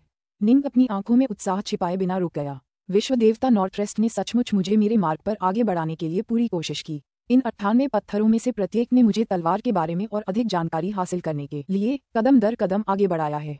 मैं नामहीन तलवार कला में प्रशिक्षण के लिए एक अधिकाधिक उपयुक्त उम्मीदवार बनता जा रहा हूँ। ये दोनों पत्थर के स्तंभ व्यक्ति की तीक्ष्णता को छिपाने पर केंद्रित थे। अब मैं इनमें पूरी तरह पारंगत हो गया हूँ। 98 पत्थर के स्तंभ, मैंने उन सभी पर महारत हासिल कर ली है। निंग ने हाथ हिलाया और जैद मंदिर तुरंत उसके बगल में प्रकट हो गया। वह जैद मंदिर में दाखिल हुआ और जैसे ही उसने मंदिर की दीवारों पर बने अनगिनत तलवार चित्रों को देखा, इन चित्रों में विश्व देवता नॉर्ट्रेस्ट की अब तक की सबसे महत्वपूर्ण तकनीक दर्ज थी, नामहीन तलवार कला। विश्व देवता नॉर्ट्रेस्ट जैसा व्यक्ति भी इन सभी तकनीकों को केवल याद रखने में ही सक्षम था। वह वास्तव में उनमें से केवल एक अंश में ही महारत हासिल कर पाया था। किसी चीज को याद कर लेने का मतलब यह नहीं है कि आप उसे सचमुच समझ सकते हैं और उसमें निपुणता हासिल कर सकते हैं। उदाहरण के लिए ताओवादी 3 पवित्रताएं 9 अराजकता मोहरों में से सभी 9 को याद करने में सक्षम थीं। हालांकि जब उन्होंने अमरवध तलवारें बनाई तो वे उनमें से केवल 7 को ही समझ पाए थे। ये नामहीन तलवार कला पूरी तरह से तलवार के असली सार पर केंद्रित है, निंग ने धीरे से कहा। विश्व देवता नॉर्ट्रेस्ट ने जो कहा है उसके अनुसार जो कोई इस तकनीक में निपुण हो जाता है उसके पास तलवारबाजी के छठे चरण में निपुणता हासिल करने का मौका होता है। तलवारबाजी का छठा चरण तलवार जगत चरण था। ये सच्ची पूर्णता का चरण था। यदि कोई राक्षस देवता वास्तव में शक्ति के इस स्तर तक पहुंच सकता है तो वह तलवार की दुनिया को शरीर के मूल के रूप में उपयोग कर सकता है और इसे विश्व देवता बनने के लिए पुनर्निर्मित कर सकता है। यदि कि रिफाइनर शक्ति के इस स्तर तक पहुंच जाता है तो तलवार की दुनिया को शरीर के अंदर जिंदन क्षेत्र को फिर से आदिम अराजकता में बदलने के लिए नाभिक के रूप में इस्तेमाल किया जा सकता है, जिससे उसे अराजकता अमर स्तर में कदम रखने की अनुमति मिल सके। तलवार की दुनिया क्षेत्र महारत का एक ऐसा स्तर था जो कि आदिकालीन अराजकता के स्वर्गीय दाव के समान स्तर का था। आदिकालीन अराजकता का स्वर्गीय दाव सबसे आम तौर पर देखे जाने वाले स्वर्गीय दाव में से एक था। विश्व देवता नॉर्ट्रेस्ट के अनुसार 99% से ज्यादा विश्व देवता और अराजकता अमर आदिकालीन अराजकता के स्वर्गीय दाव में महारत हासिल करके उस स्तर तक पहुंच चुके थे। ऐसा इसलिए था क्योंकि आदिकालीन अराजकता स्वयं सभी चीजों में मौजूद थी। इससे कोई फर्क नहीं पड़ता था कि आप किस स्वर्गीय दाव का ध्यान करते थे। एक बार जब आप किसी भी स्वर्गीय दाव जैसे कि जल के स्वर्गीय दाव का अभ्यास शुरू कर देते थे तो आप आदिकालीन अराजकता के स्वर्गीय दाव का भी अभ्यास शुरू कर पाते थे। आदिकालीन अराजकता को यिन और यांग के द्वैत में विभाजित किया जा सकता है। इसे जीवन के सार और विनाश के सार या धातु, लकड़ी, जल, अग्नि और पृथ्वी के 5 तत्वों में भी विभाजित किया जा सकता है। यदि आपने अन्य 9 स्वर्गीय दाव में से किसी एक का भी प्रशिक्षण लिया है तो आप आदिम अराजकता के स्वर्गीय दाव का भी प्रशिक्षण ले रहे थे। यही कारण था कि केवल दावफादर ही आदिम अराजकता की ऊर्जा प्राप्त कर सकते थे और उस दाव का प्रशिक्षण ले सकते थे। परिणामस्वरूप आदिम अराजकता के स्वर्गीय दाव को समझकर उस स्तर तक पहुंचने वाले विश्व देवता और अराजकता अमर अत्यंत सामान्य थे। तलवार के असली सार को समझकर उस स्तर तक पहुंचने और तलवार की दुनिया के स्तर तक पहुंचने की बात करें तो बहुत कम विश्व देवताओं और अराजकता अमरों ने ऐसा किया है। हालांकि हर एक विश्व देवता और अराजकता अमर जो तलवार जगत चरण में महारत हासिल करके उस स्तर तक पहुंचे थे एक अविश्वसनीय रूप से शक्तिशाली व्यक्ति थे जिनकी आक्रामक क्षमताएं चौंकाने वाली थीं। साधारण अराजकता अमर और विश्व देवता उनका मुकाबला नहीं कर सकते थे, लेकिन तलवारबाजी के प्रत्येक चरण में महारत हासिल करना पिछले चरण की तुलना में 100 गुना अधिक कठिन था। पहले चरण से दूसरे चरण तक पहुंचना काफी आसान था और तीसरे चरण तक पहुंचना भी उतना मुश्किल नहीं था। हालांकि चौथा चरण बेहद कठिन था। जहां तक तलवार देवता के 5वें चरण तक पहुंचने की बात है तो तीनों लोकों में ऐसे लोगों की संख्या उंगलियों पर गिनी जा सकती है जो ऐसा करने में सफल हुए हैं। तलवार देवता के चरण तक पहुंचने वालों से ज्यादा लोग अधिपति बन गए हैं।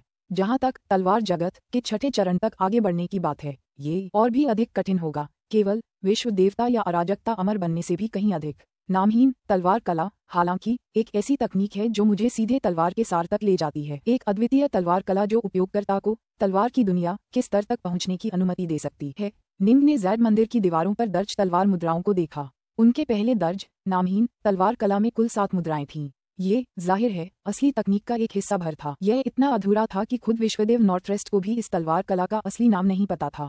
विश्वदेवता नॉर्ट्रेस्ट ने स्वयं केवल 5 मुद्राओं में ही महारत हासिल की थी। हालांकि अगर कोई तीसरी मुद्रा में भी महारत हासिल कर लेता है तो वह तलवार की दुनिया के स्तर तक पहुंच सकता है। 3 मुद्राओं की बात छोड़ो, सिर्फ इस पहली मुद्रा में ही। अगर मैं इसमें महारत हासिल कर लूं तो एंडवार में मेरे मौके बहुत बढ़ जाएंगे।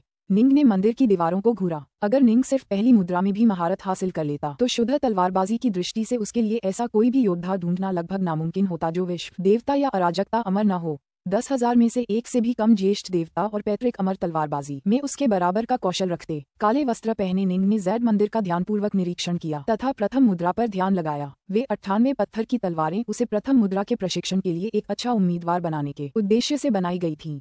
उन 98 तलवार कलाओं के बिना प्रथम मुद्रा पर एक नजर डालने से ही निंग को चोट लग सकती थी और खून की उल्टी हो सकती थी। हालांकि अब जब उसने 98 तलवार कलाओं में महारत हासिल कर ली थी तब भी निंग को नामहीन तलवार कला की प्रथम मुद्रा को समझना बेहद मुश्किल लग रहा था। हृदय तलवार की मुद्रा। लेकिन नामहीन तलवार कला की पहली मुद्रा इतनी क्षणभंगुर, रहस्यमय और अथाह गहन कैसे हो सकती है? निंग उन अनगिनत तलवार मुद्राओं को समझ ही नहीं पा रहा था जो मंदिर की दीवारों पर उकेरी गई थीं। और सच तो ये था कि वे निंग के निरीक्षण के लिए सिर्फ नमूने थे। हाथ स्वॉर्ड रुख। इसमें कोई रुख नहीं था, ये दिल की तलवार थी। अपने प्रशिक्षण के इतने सालों में निंग ने हमेशा युद्ध के लिए अपने हाथ में तलवार का इस्तेमाल किया था। ब्राइट मून तलवार कला की सोल हॉट मुद्रा, ब्लड ड्रॉप मुद्रा, हेवन ब्रेकर मुद्रा, शेडोलेस मुद्रा और यिन यांग मुद्रा, ये सभी ऐसी मुद्राएं थीं जिन्हें नंगी आंखों से देखा जा सकता था। हालांकि नेमलेस तलवार कला की हॉट स्वॉर्ड मुद्रा का कोई वास्तविक मुद्रा रूप नहीं था। इस वजह से निंग के लिए इसे समझना बेहद मुश्किल हो गया था। वह इस तलवार कला की प्रकृति की धुंधली झलक तो देख सकते थे, लेकिन वास्तव में इसका प्रशिक्षण अविश्वसनीय रूप से कठिन था। फिर भी वह यह महसूस कर सकता था कि एक बार वह इसमें निपुण हो गया तो वह तलवार चलाने के एक बिल्कुल अलग क्षेत्र में पहुंच जाएगा। लगभग 5 वर्षों तक इसमें प्रशिक्षण लेने के बाद निंग ने इसे रोक दिया और एक बार फिर जल के स्वर्गीय दाव में महारत हासिल करने की ओर रुख किया। तलवार चलाने का प्रशिक्षण, दाव पर ध्यान। वह बारी बारी से दोनों अभ्यास करता रहा। हालांकि एंडवार की लपटें बढ़ती जा रही थीं, निंग शांत रहा और एकांत में अभ्यास करता रहा। तीनों लोकों में अब पूरी तरह अराजकता का माहौल था। दोनों पक्ष अपनी तैयारियां पूरी कर चुके थे और युद्ध के लिए तैयार थे। बुद्ध जुएमिंग और उनके जैसे अन्य लोग जो अपनी असली शक्ति को छुपा रहे थे, उन्होंने भी अपनी तैयारियां पूरी कर ली थीं। ऑल फाइंड दुनिया। शिनोंग दुनिया में चल रहा रीलम वार 9 साल तक चला। आखिरकार हम फिर भी हार गए। बैठे हुए दाव फादर इन बैम्बू की आवाज चिंता से भरी हुई थी। फेन लॉर्ड, क्या आपने नहीं कहा था कि हमारे पास बगबीस्ट की एक विशाल सेना है? ऐसा क्यों है कि शेनोंग रीलम वार के दौरान हमारी बगबीस्ट सेना कभी दिखाई नहीं दी? सभी राक्षसों का स्वामी सबसे ऊंचे स्थान पर बैठा था। वह दाव फादर इंक बाबू की ओर देखते हुए मुस्कुराया। इंक बाबू, अधीर होने की कोई जरूरत नहीं है। हमें अपनी नजर व्यापक परिदृश्य पर रखनी होगी। अगर हम हार गए तो हार गए, इससे कोई फर्क नहीं पड़ता। हम अभी भी अपनी अधिकांश सेना को बचाए रखने में कामयाब रहे हैं, ये सुनिश्चित करते हुए कि हमारा नुकसान बहुत ज्यादा न हो। जहाँ तक बगबीस्ट सेना की बात है, बेशक वह अभी भी हमारे पास है। हालांकि हम कर्म भाग्य से युद्ध के अंत में उसे प्रकट कर सकते हैं। विनफिएंड, क्या हमारे पास वास्तव में एक बगबीस्ट सेना है? पास में खड़े डेमोदर डेविलहैंड ने तुरंत पूछा। हम करते हैं। सभी राक्षसों के स्वामी ने सिर हिलाया। ऐसा क्यों है कि हम में से किसी ने इसके बारे में कभी नहीं सुना? तुमने तो अभी कुछ देर पहले ही इसका जिक्र किया है। दाइमा शैतान हस्त को काफी संदेह हुआ। मैं तो बस इसे सबसे छुपा रहा था। सभी राक्षसों के स्वामी ने अपनी नजरों से समूह को घूरा। आज सीमलेस गेट की एक बड़ी शक्ति हमारे पास लौट आई है।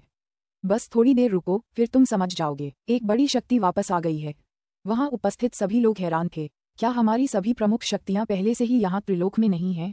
काले वस्त्रधारी गॉड किंग उन सभी में सबसे ज्यादा उलझन में था। उनके सभी दुर्जेय ज्येष्ठ देवता उस युद्ध में नष्ट हो गए थे जिसने आदिकाल का अंत किया था। जो शक्तिशाली व्यक्ति बच गए थे, जैसे कि डाउन द डेविलहैंड या कीपर एववुड, वे सभी त्रिलोक में थे। एक प्रमुख शक्ति कैसे वापसी कर सकती थी, तुम्हें जल्द ही पता चल जाएगा।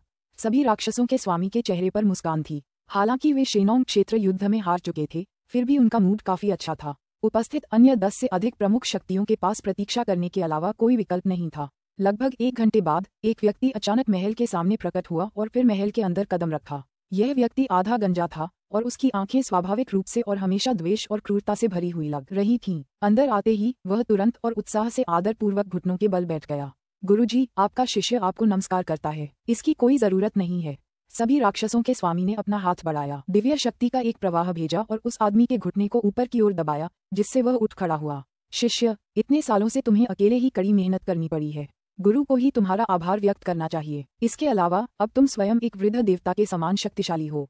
तुम्हें घुटने टेकने की कोई जरूरत नहीं है। गुरुजी, आपके बिना तो मैं बहुत पहले ही मर गया होता, जब मैं एक साधारण मनुष्य था। उस बर्बर गंजे आदमी ने आदरपूर्वक कहा, चाहे कुछ भी हो जाए, आप हमेशा मेरे गुरु रहेंगे। सभी राक्षसों का स्वामी मुस्कुराया। यह उनका सबसे प्रिय शिष्य था और वह शिष्य जिस पर उन्हें सबसे अधिक भरोसा था। स्टोन स्वान काले वस्त्र पहने गॉड किंग खड़े हो गए और उस आदमी को अविश्वास से घूरने लगे। तुम मरे नहीं, तुम भी नहीं मरे, क्लोथ्रेड। मैं कैसे मर सकता हूँ? वह आदमी ठंडी हंसी। विनफाइंड, क्या तुमने अभी कहा कि ब्लड्सवेन एक बड़े देवता के बराबर हो गया है? वह एक अधिपति है।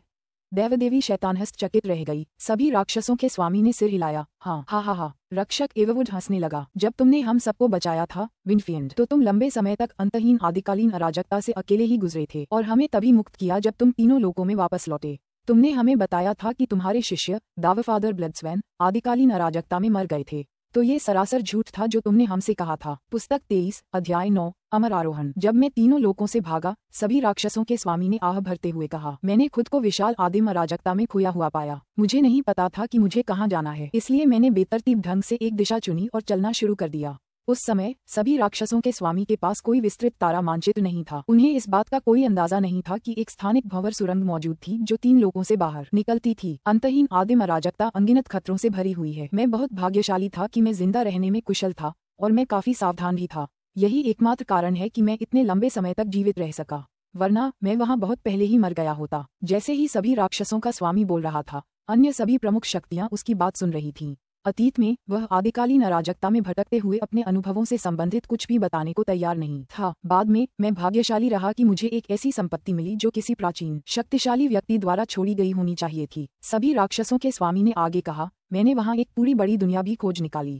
मुझे लगता है कि केवल विश्व देवता और अराजकता अमर ही आदिम अराजकता के भीतर एक बड़ी दुनिया स्थापित करने में सक्षम हैं। 3 लोगों के दैवीय पिता सामान्यतः प्रमुख विश्वों की स्थापना करने में सक्षम थे, लेकिन ये केवल 3 लोगों के भीतर ही संभव था। ये निर्मित प्रमुख विश्व तीनों लोगों के विश्व हृदय पर निर्भर थे। विश्व हृदय के बिना तीनों लोग ढहकर बिखर जाएंगे। क्रिम्सन ब्राइट विश्व, जुआनवू विश्व, क्रीसेंट विश्व, इनमें से कोई भी अपने आप जीवित नहीं रह सकता था। आदिकालीन अराजकता की विनाशकारी शक्ति सब कुछ नष्ट कर देगी। आदिकालीन अराजकता के भीतर एक प्रमुख विश्व का निर्माण करना अविश्वसनीय रूप से कठिन था।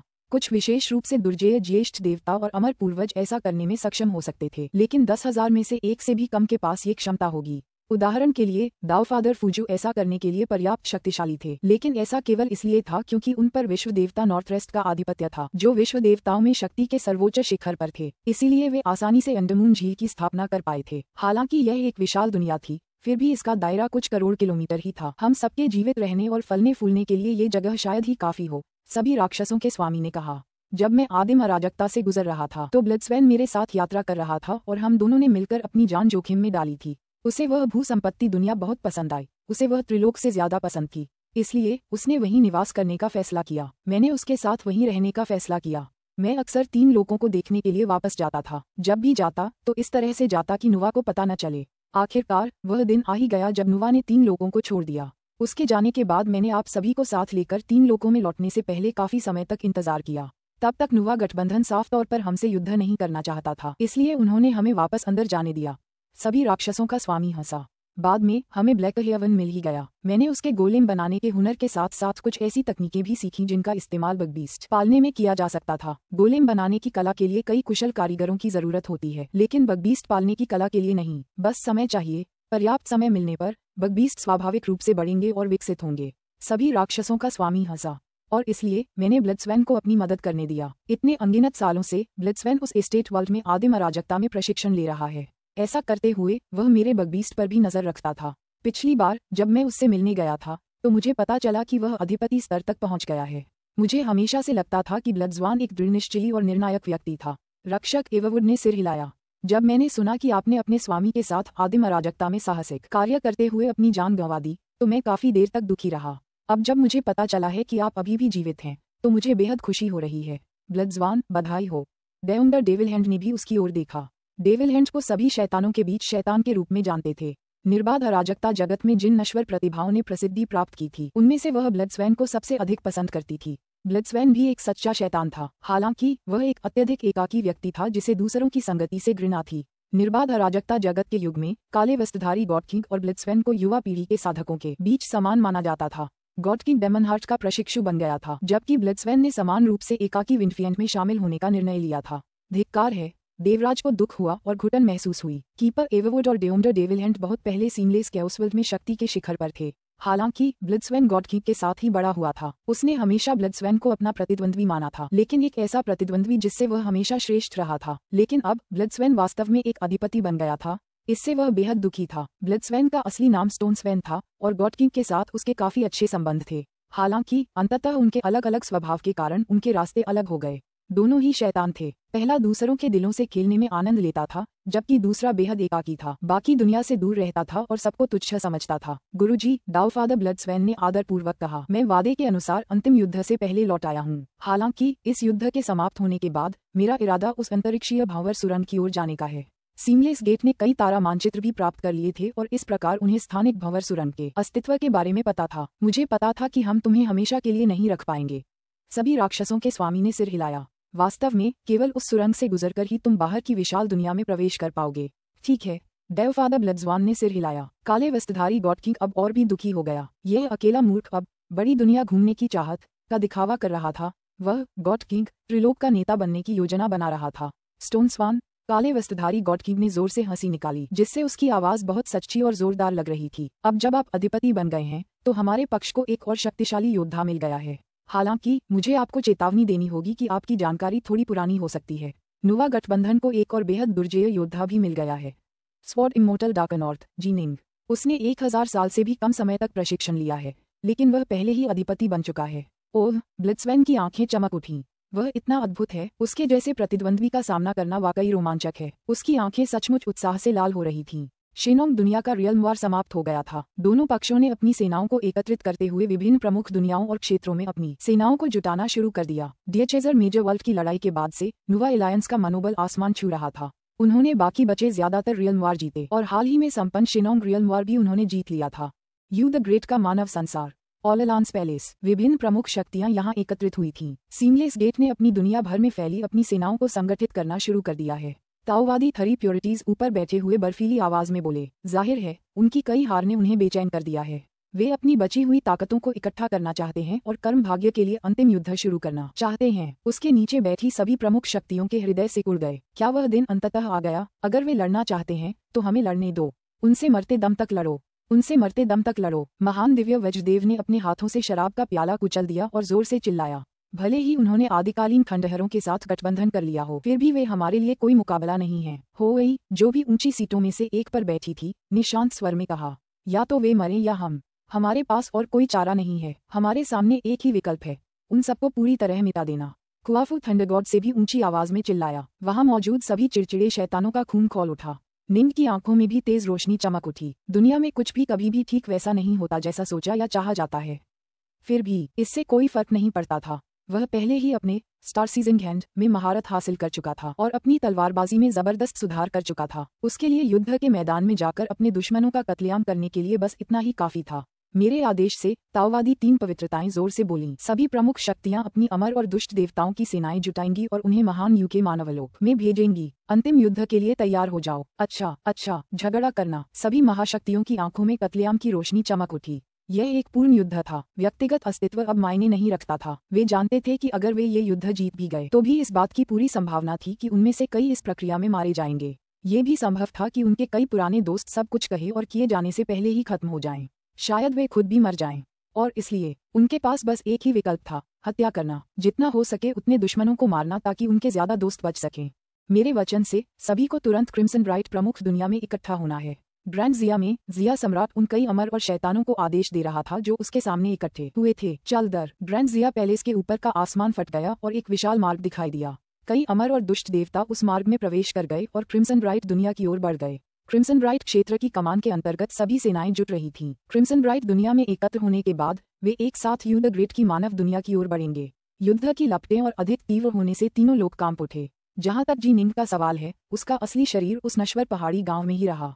गांव हमेशा की तरह शांत रहा। शायद उन्हें अंदाजा भी नहीं है। निंग एक तालाब के किनारे बैठा था, हाथ में मछली पकड़ने वाली छड़ी लिए हुए। उसने दूर पहाड़ी गांव से आ रही चिमनी के धुएं को घूरने के लिए अपना सिर घुमाया, फिर एक गहरी सांस ली। एक महान युद्ध शुरू होने वाला है और यह युद्ध हर एक बड़ी दुनिया को प्रभावित कर सकता है। ये 2 प्रमुख गठबंधनों के बीच अंतिम जीवन मरण का संघर्ष था। दोनों पक्ष पीछे हटकर त्रिलोक को नष्ट न करने की पूरी कोशिश करेंगे, लेकिन कुछ अतिरिक्त क्षति अवश्यंभावी थी। ये भी संभव था कि जब किसी एक पक्ष को जीत की कोई उम्मीद न दिखे तो वह द्वेषवश त्रिलोक को नष्ट करने का निर्णय ले ले। पानी एक अशांत धारा की तरह बहता है। नाव को सहारा दे सकता है लेकिन उसे पलट भी सकता है। लेकिन अगर नाव बहुत बड़ी हो तो पानी बस ही झेल सकता है। निंग मन ही मन बुदाबुदा रहा था। लेकिन अचानक उसके मन में एक विचार को आधा और वह रुक गया।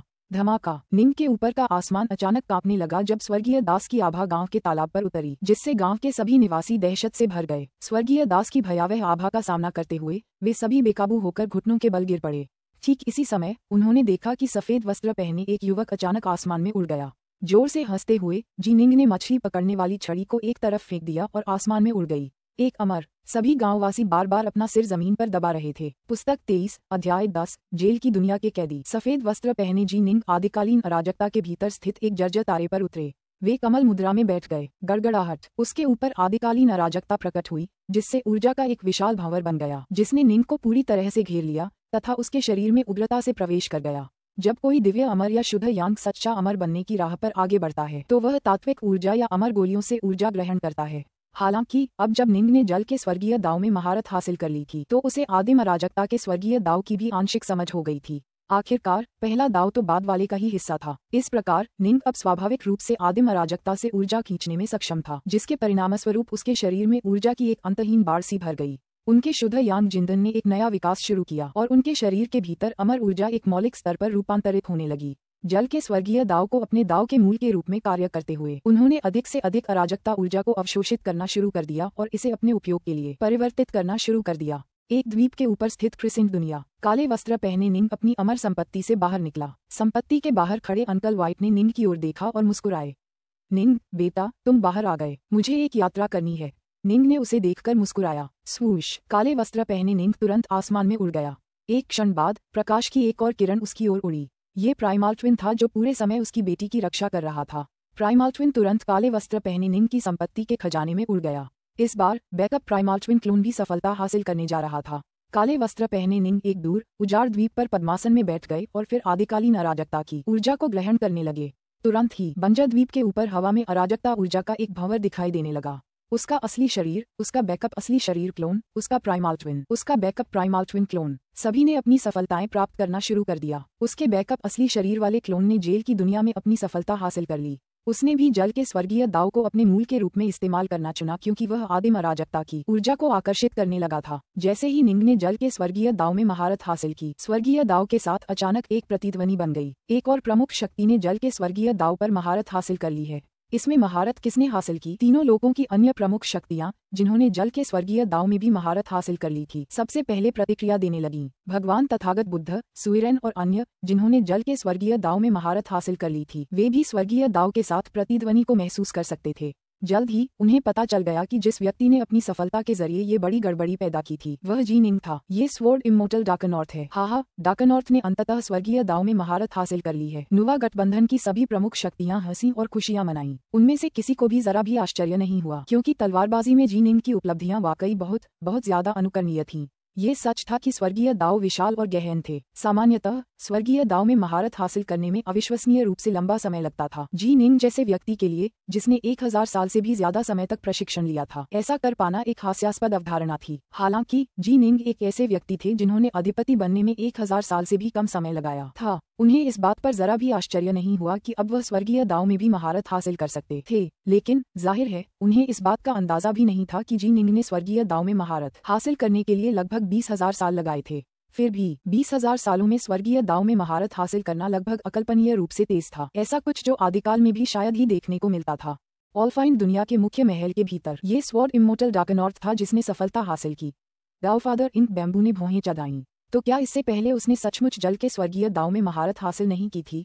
डाउन द डेविल हैंड ने भी भौहें चढ़ाईं। लगता है इससे पहले वह पूरी तरह से तलवार के मार्ग पर केंद्रित था। सिर्फ तलवार के अपने कौशल और अपने सच्चे देव शरीर के बल पर वह एक अधिपति की शक्ति को उजागर करने में सक्षम था। वास्तव में वह गॉडफ्रेंड विद स्पाइक से लड़कर उसे रोक पाने में सक्षम था।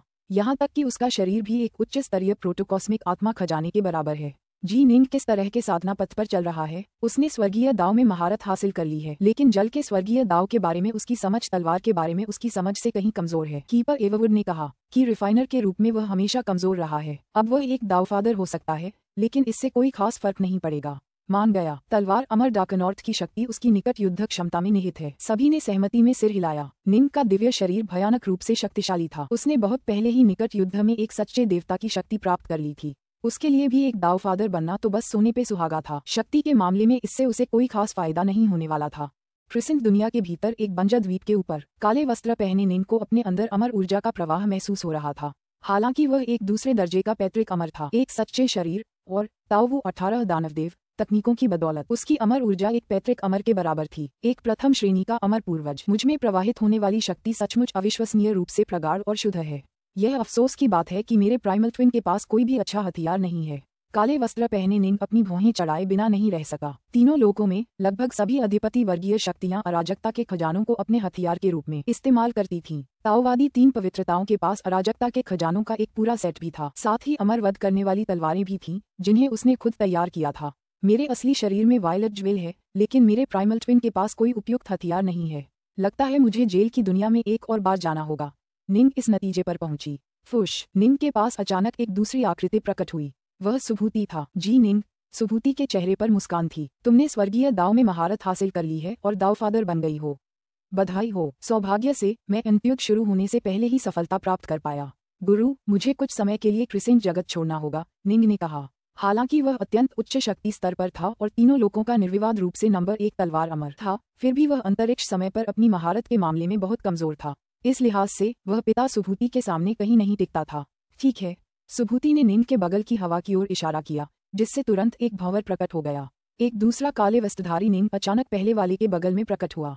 यद्यपि एक निंग अंतरिक्ष भंवर में प्रवेश करने वाला था, लेकिन दूसरा क्रिसेंट दुनिया पर ही रहने वाला था। बर्फीला तारा अंतहीन आदिम अराजकता के भीतर स्थित है। हवा में एक आकृति प्रकट हुई।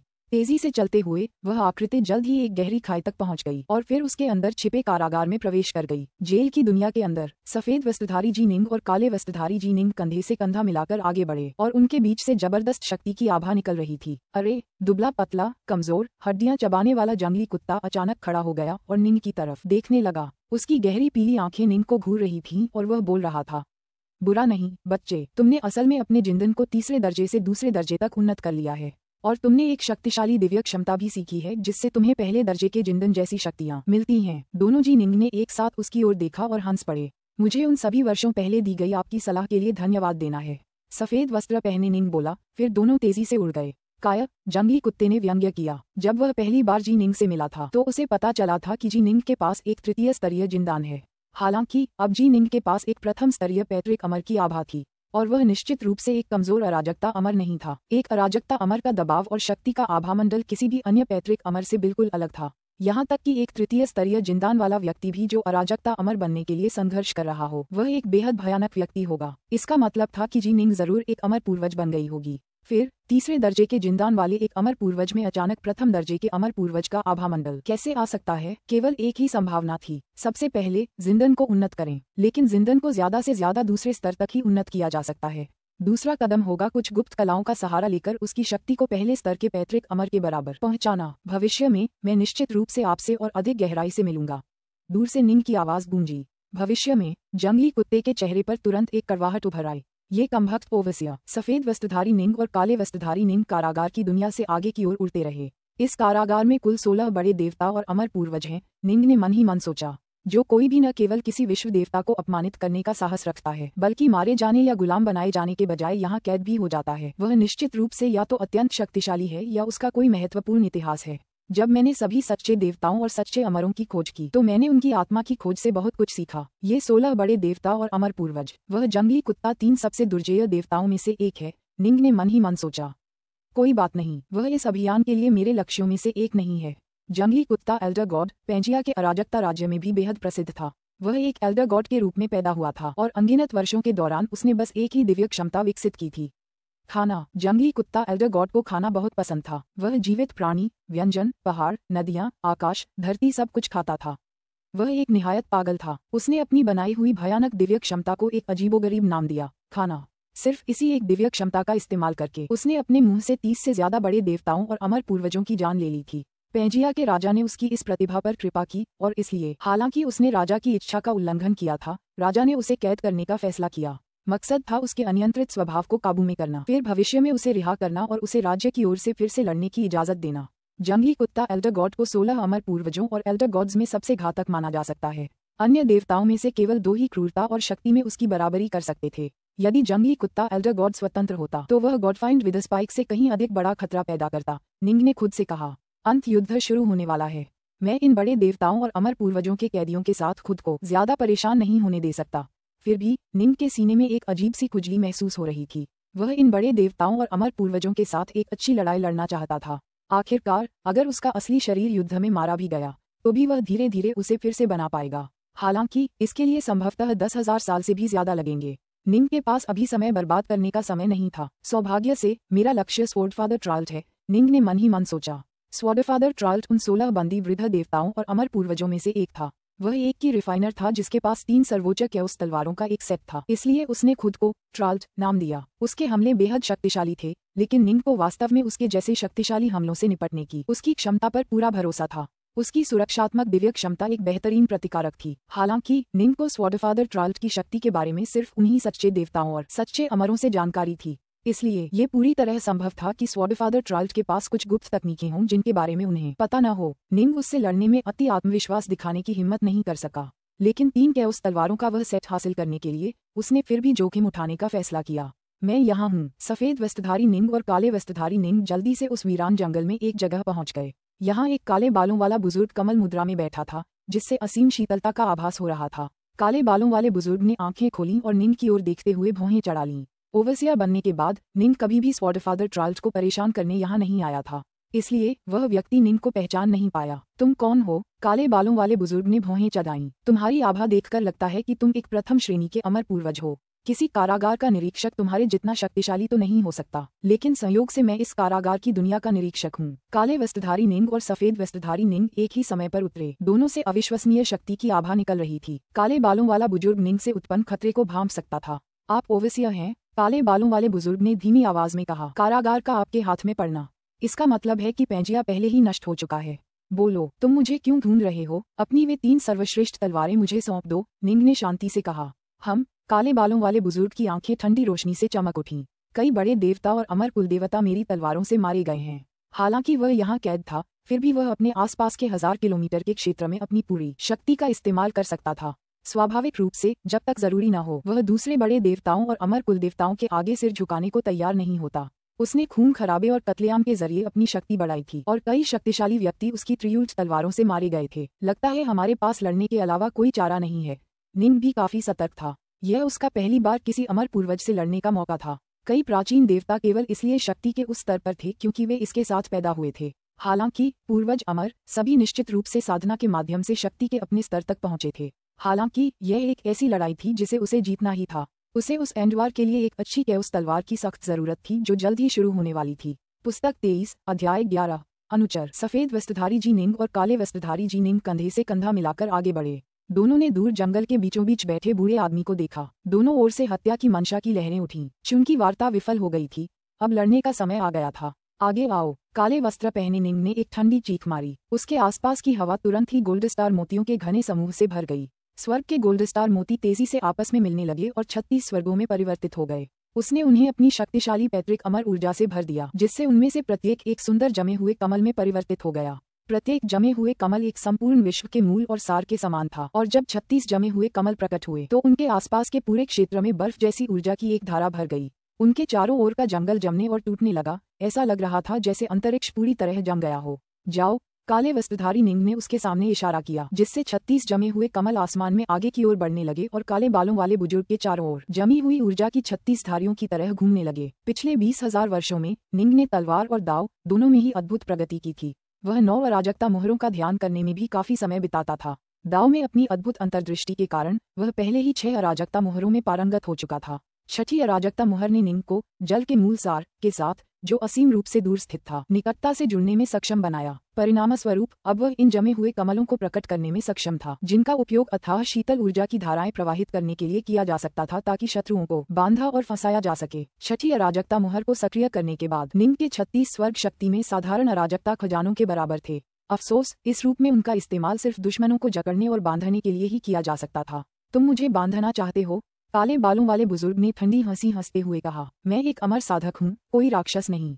मुझे तुमसे नजदीकी लड़ाई की भी जरूरत नहीं है। तुम्हारी यह तकनीक भला क्या कर सकती है? यदि तुम निकट युद्ध में मुझसे लड़ने नहीं आओगे तो मैं निकट युद्ध में तुमसे लड़ने आऊंगा। सफेद वस्त्रधारी निंग का शरीर क्षण भर के लिए धुंधला हो गया जब उसने 3 सिर 6 भुजाएं तकनीक प्रकट की। अपनी 6 भुजाओं में 5 डाकनॉर्थ तलवारें और वायलेट ज्वेल पकड़े हुए फुश। सफेद वस्त्र पहने निंग तुरंत प्रकाश की एक किरण की तरह आगे बढ़ा और काले बालों वाले बुजुर्ग की ओर उड़ता हुआ चला गया। अरे! काले बालों वाले बुजुर्ग का चेहरा बदल गया। कि रिफाइनर्स को नजदीकी लड़ाई से नफरत थी। उसने तुरंत एक ठंडी खर्राट भरी, जिससे उसकी नाक से ऊर्जा की 2 धाराएं निकलीं। ये दोनों ऊर्जा धाराएं बर्फ की तरह क्रिस्टलीकृत होकर दिव्य तलवारों का एक जोड़ा बन गईं। सिर्फ 2, अपनी तीनों तलवारें निकालो, निंग दहाड़ते हुए आगे बढ़ा। तुम्हारे खिलाफ, काले बालों वाले बुजुर्ग ने ठंडे स्वर में कहा, 2 तलवारें ही काफी हैं। 2 क्रिस्टलीय तलवारें प्रकाश की 2 धारियों में विभाजित हो गईं, जिससे हवा स्वयं जमी हुई ऊर्जा से चमक उठी, क्योंकि वे सीधे सफेद वस्त्रधारी निंग की ओर प्रहार कर रही थीं। झनकार। दोनों हमले एक दूसरे से टकराए। सफेद वस्त्रधारी निंग पीछे की ओर गिर पड़ा। उसका चेहरा थोड़ा बदल गया। धिक्कार है। जैसे ही उन्होंने मुक्का मारा, उसे एहसास हुआ कि इस पैतृक अमर में निश्चित रूप से एक कुलीन वृद्ध देवता जैसी शक्ति है। उससे निपटना गॉडफ्रियंड विद स्पाइक से भी ज्यादा मुश्किल था। सौभाग्य से निंग ने स्टार सीजिंग हैंड के छठे चक्र में महारत हासिल कर ली थी, अन्यथा निंग उसका कुछ नहीं कर पाता। काले बालों वाले आदमी ने व्यंग्य करते हुए कहा, तुम्हारी थोड़ी सी शक्ति तुम्हें मेरे पास आने के लिए भी पर्याप्त नहीं है। क्या ऐसा है? सफेद वस्त्रधारी निंग एक बार फिर आगे बढ़ा और सभी 6 तलवारों से वार किया। इस बार उसने स्टार सीजिंग हैंड का छठा चक्र हर हाथ पर लगाया। उसकी शक्तिशाली दिव्य शक्ति तुरंत फूट पड़ी, जिससे तलवार की रोशनी की 6 धारियां आकाश को चीरती हुई अदम्य शक्ति का आभास देती हुई। ब्राइट मून, तलवार कला, स्वर्ग तोड़ने वाला रुख। निंग की ओर प्रहार करती 2 चमकती क्रिस्टलीय तलवारें तुरंत इस प्रहार से क्षतिग्रस्त हो गईं। धमाका। दोनों क्रिस्टलीय तलवारें पीछे की ओर उड़ते हुए चकनाचूर हो गईं। निंग की तरफ रक्त रंजित वायलेट ज्वेल का चमकता हुआ वार आगे की ओर बढ़ता रहा। 1000 किलोमीटर से भी ज्यादा दूर तक वार करता हुआ दूर खड़े काले बालों वाले बुजुर्ग की ओर बढ़ता रहा। उसकी दिव्य क्षमता बहुत शक्तिशाली है। काले बालों वाले बुजुर्ग ने थोड़ा भौहें चढ़ाईं। एक तीसरी तलवार, जो सुनहरे रंग की थी, उसके माथे से सीधी निकली और तेजी से आकार में बढ़कर 300 मीटर से भी ज्यादा लंबी हो गई। वह एक सीधी रेखा में आगे बढ़ी और निंग के वायलेट ज्वेल से टकराते हुए अत्यंत शक्तिशाली यान ऊर्जा की आभा लिए हुए थी। धमाका। निंग ने महसूस किया कि उसका हाथ सुन्न हो गया है, क्योंकि वायलेट ज्वेल पीछे की ओर धकेल दिया गया था, लेकिन सुनहरी तलवार भी पीछे की ओर धकेल दी गई थी। फिर से निंग एक बार फिर आगे बढ़ा। 6 भुजाओं में 6 तलवारें। धिक्कार है। काले बालों वाले बुजुर्ग ने अपने चारों ओर बर्फीले कमलों की ओर देखते हुए भौहें चढ़ाईं। बर्फीले कमल ऊर्जा की धाराएं छोड़ रहे थे, जो उसके चारों ओर तेजी से कुंडलित हो रही थीं, उसकी गति को बाधित कर रही थीं। हालांकि वह नजदीकी लड़ाई में नहीं लड़ रहा था, फिर भी उसकी तीनों तलवारें कुछ हद तक क्षतिग्रस्त थीं। त्रिस्तरीय तलवार, पहला रुख। काले बालों वाले बुजुर्ग की आंखों में ठंडी रोशनी चमक उठी। 2 क्रिस्टल तलवारें और सुनहरी तलवार हवा में मिलकर एक त्रिभुज का निर्माण कर रही थीं, जिसकी सतह रूनिक प्रकाश से भर रही थी। जल्द ही ये प्रकाश ठोस होकर एक अत्यंत तीक्ष्ण तलवार का रूप ले लिया, जिसका रंग सुनहरा सफेद था। जब तलवार प्रकट हुई, तो एक असीम तीक्ष्ण आभा तुरंत प्रकट हुई, जिसने उसके चारों ओर की ऊर्जा धाराओं को चीर डाला। ये देखते ही निंग का चेहरा नाटकीय रूप से बदल गया। कितनी ताकत है! ये वाकई कैओस तलवारों का एक बेहतरीन सेट बनाती हैं। ये 3 कैओस तलवारें कम से कम उच्च श्रेणी के कैओस खजाने हैं।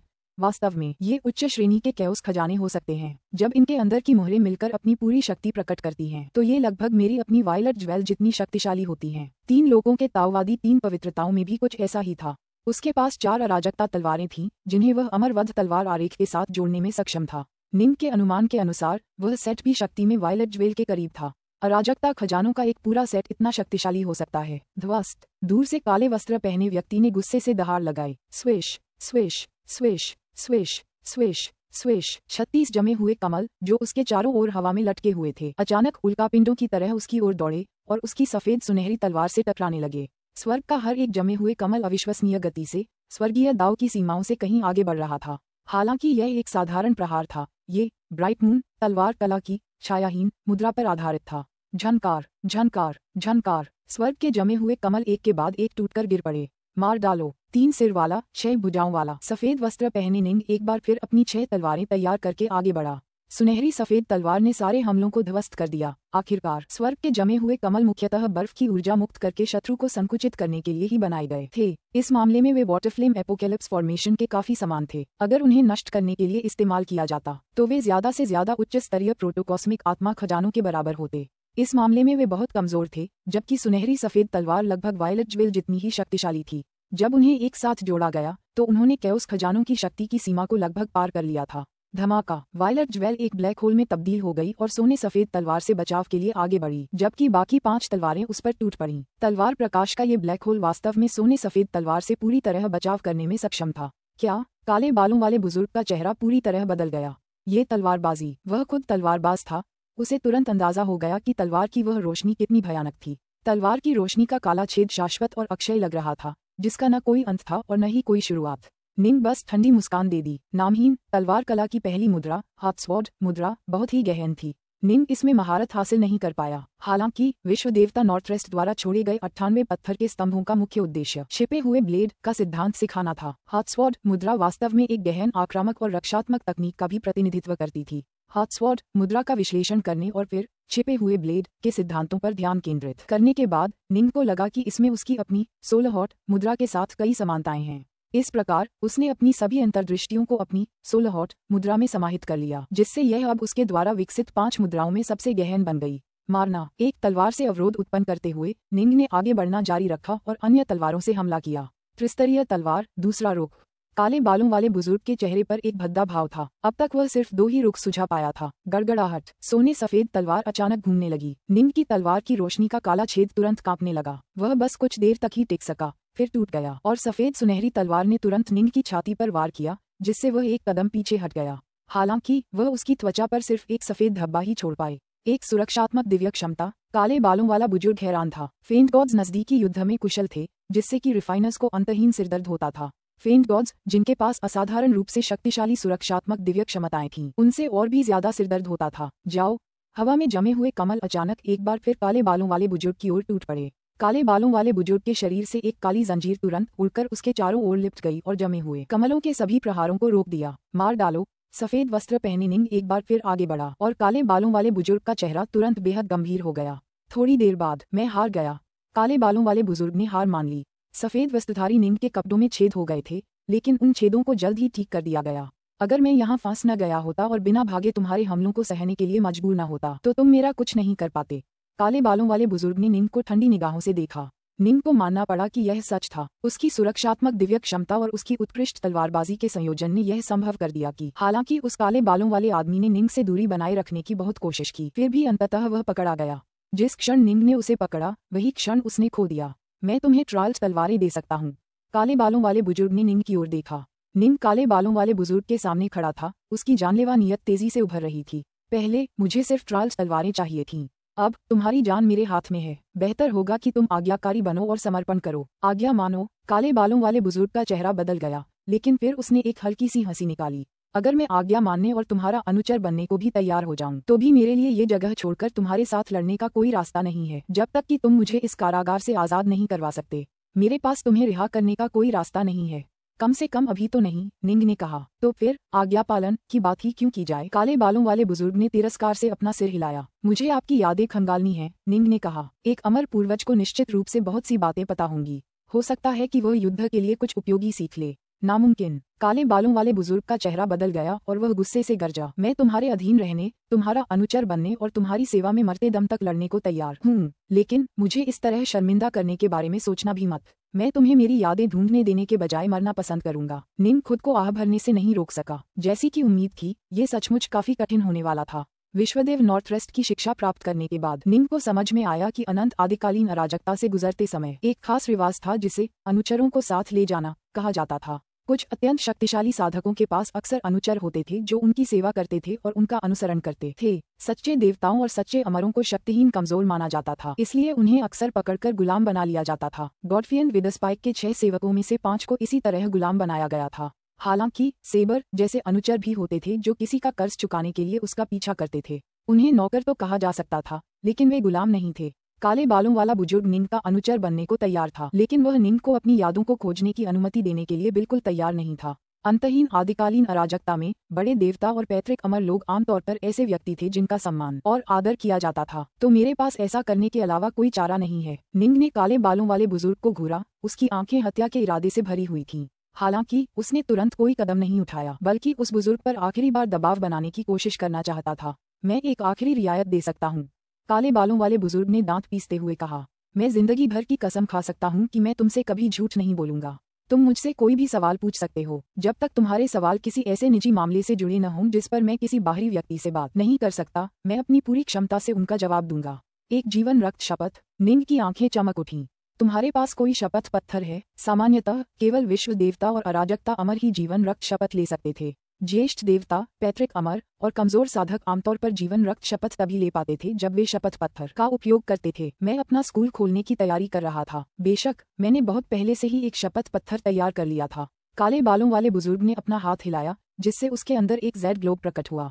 जेड ग्लोब की सतह पर रूम घूम रहे थे। यह एक शपथ पत्थर है जिसे एक कैओस इम्मोर्टल ने खुद गढ़ा था।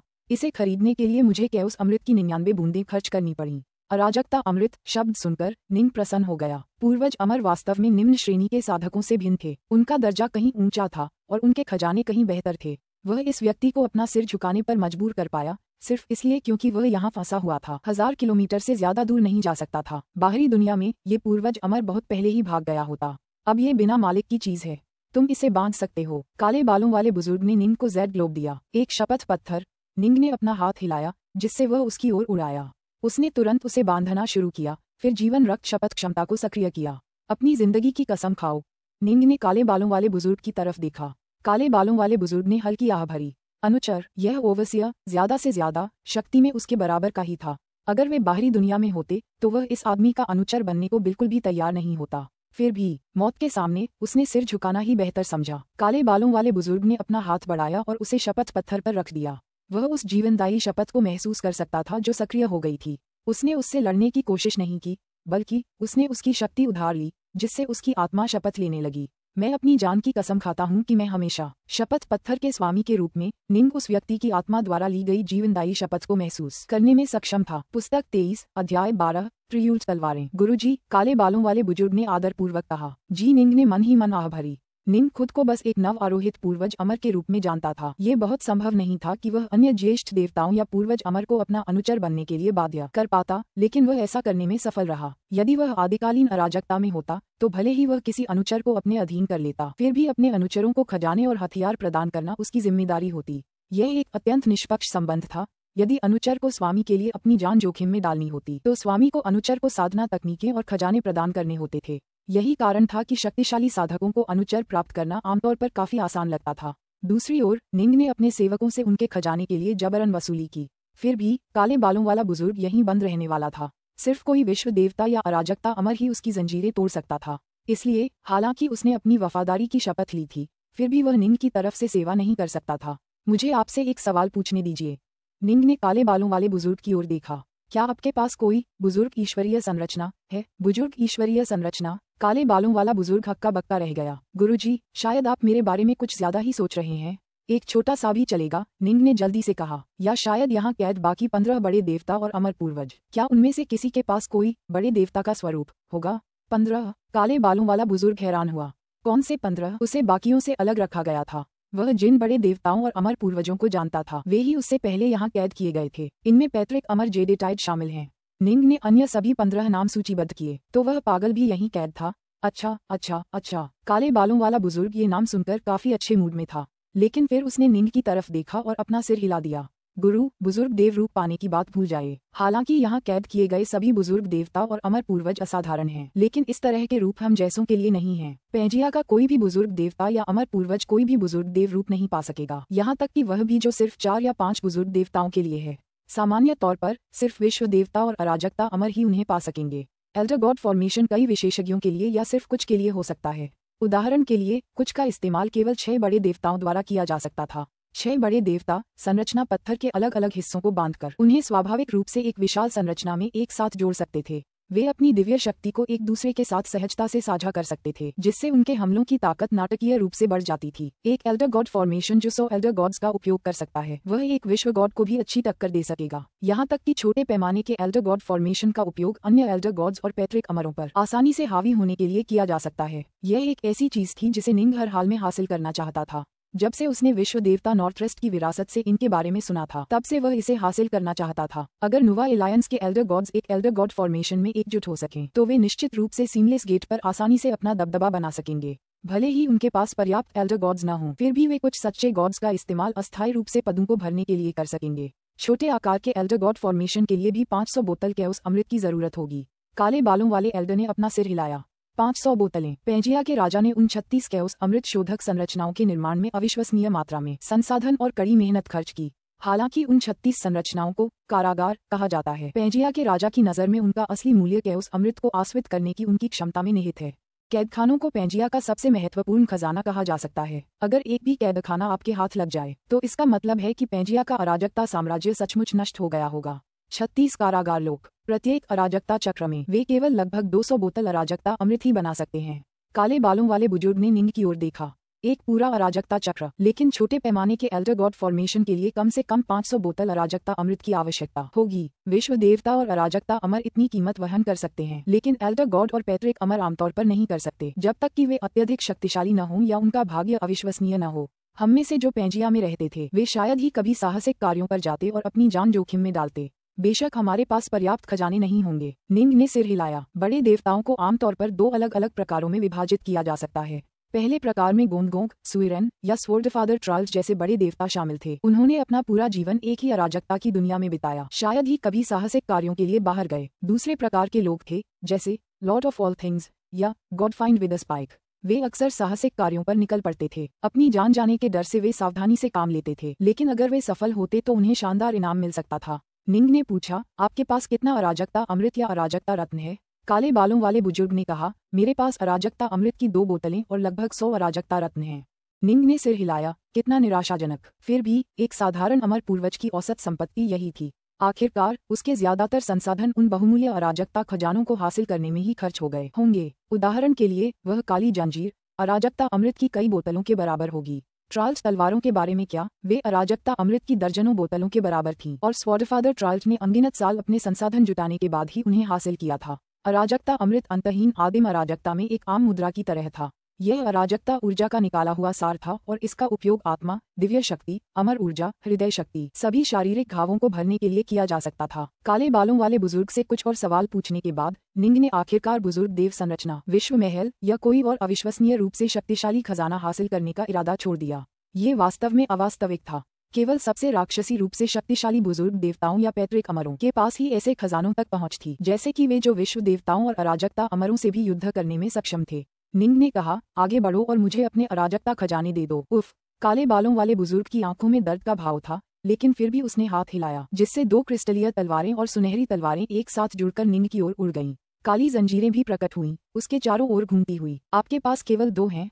निंग ने पूछा। और कितना चाहिए तुम्हें? काले बालों वाले बुजुर्ग ने गुस्से से कहा, ट्रूअल्स तलवारें हासिल करने में मेरी जान लगभग चली गई थी। आगे बढ़ो और देखो कि यहाँ मौजूद बाकी 15 बुजुर्ग देवताओं और कुल देवताओं में से कितनों के पास ट्रूअल्स तलवारों से भी बेहतर खजाने हैं। निंग हंसा, फिर हाथ हिलाया और दोनों खजानों को स्वीकार कर लिया तथा अपनी अमर ऊर्जा भेजकर उन्हें तुरंत बांध दिया। निंग की आंखों में एक झलक उभरी। निंग ने पूछा, आपने ट्राल्स स्वॉर्ड्स और डार्क क्लाउड चेस के कितने स्तरों में महारत हासिल की है? काले बालों वाले बुजुर्ग ने कहा, मैंने ट्राल्स तलवारों के तीसरे स्तर और चेन क्लाउड चेन के दूसरे स्तर में महारत हासिल कर ली है। ओह ठीक है, अपने बाकी सारे खजाने निकालो और मुझे उनमें से चुनने दो। निंग ने कहा।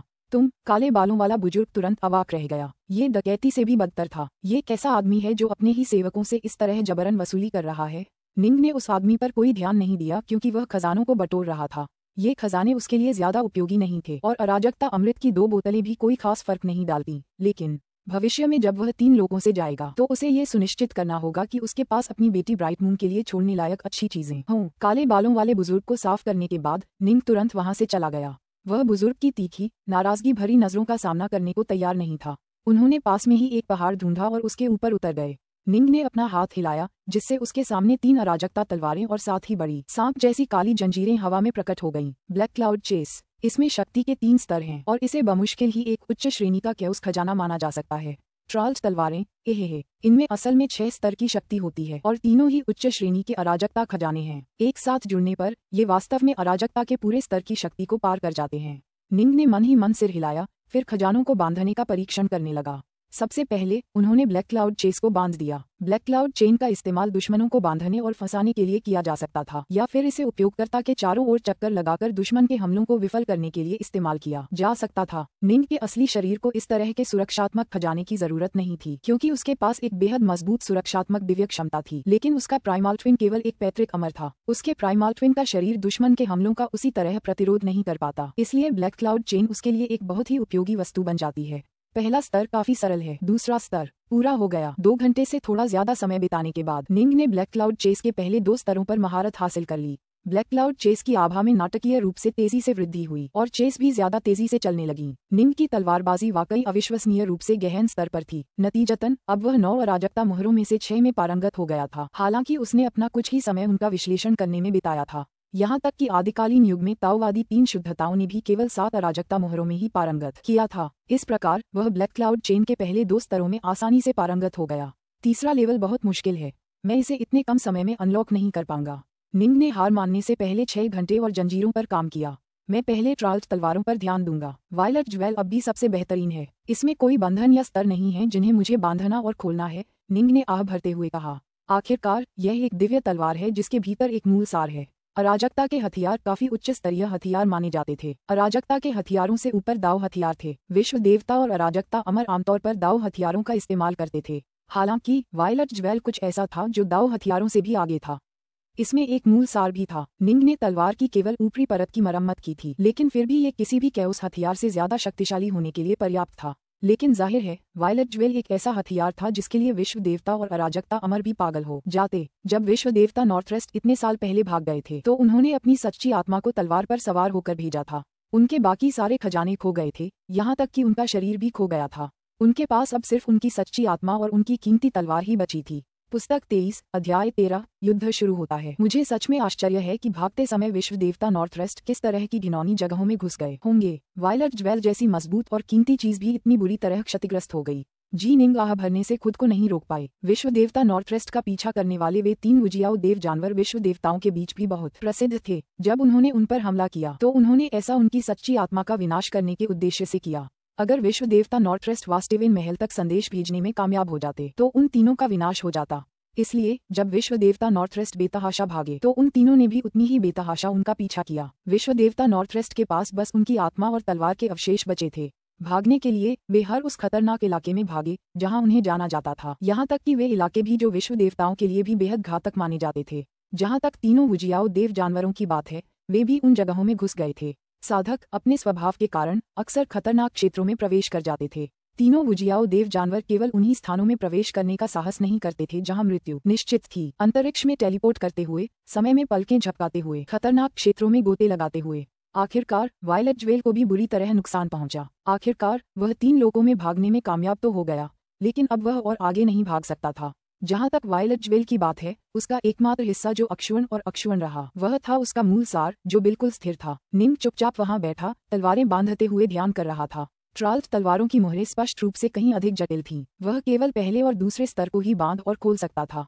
बहुत बढ़िया, निंग मन ही मन खुश हो गया। पहले स्तर को अनलॉक करने के बाद उसने पाया कि हर तलवार का इस्तेमाल वह अपनी मर्जी से कर सकता है। दूसरे स्तर को अनलॉक करने के बाद उसने पाया कि तीनों तलवारों को मिलाकर एक बनाया जा सकता है। 2 दिन बाद वह अंततः तीसरे स्तर को भी बांधने और अनलॉक करने में सफल रहा। मैं उसी स्तर पर हूँ जिस पर स्वॉर्डफादर ट्राल्ट था। निंग चौथे स्तर की ओर बढ़ता रहा। वह जितने ज्यादा स्तर अनलॉक कर पाता, तलवारें उतनी ही ज्यादा शक्तिशाली होती जाती। स्वॉर्डफादर ट्राल्ट पैंजिया का एक काफी शक्तिशाली पूर्वज अमर था, लेकिन विशाल आदिम अराजकता के संदर्भ में देखा जाए तो वह एक साधारण व्यक्ति से ज्यादा कुछ नहीं था।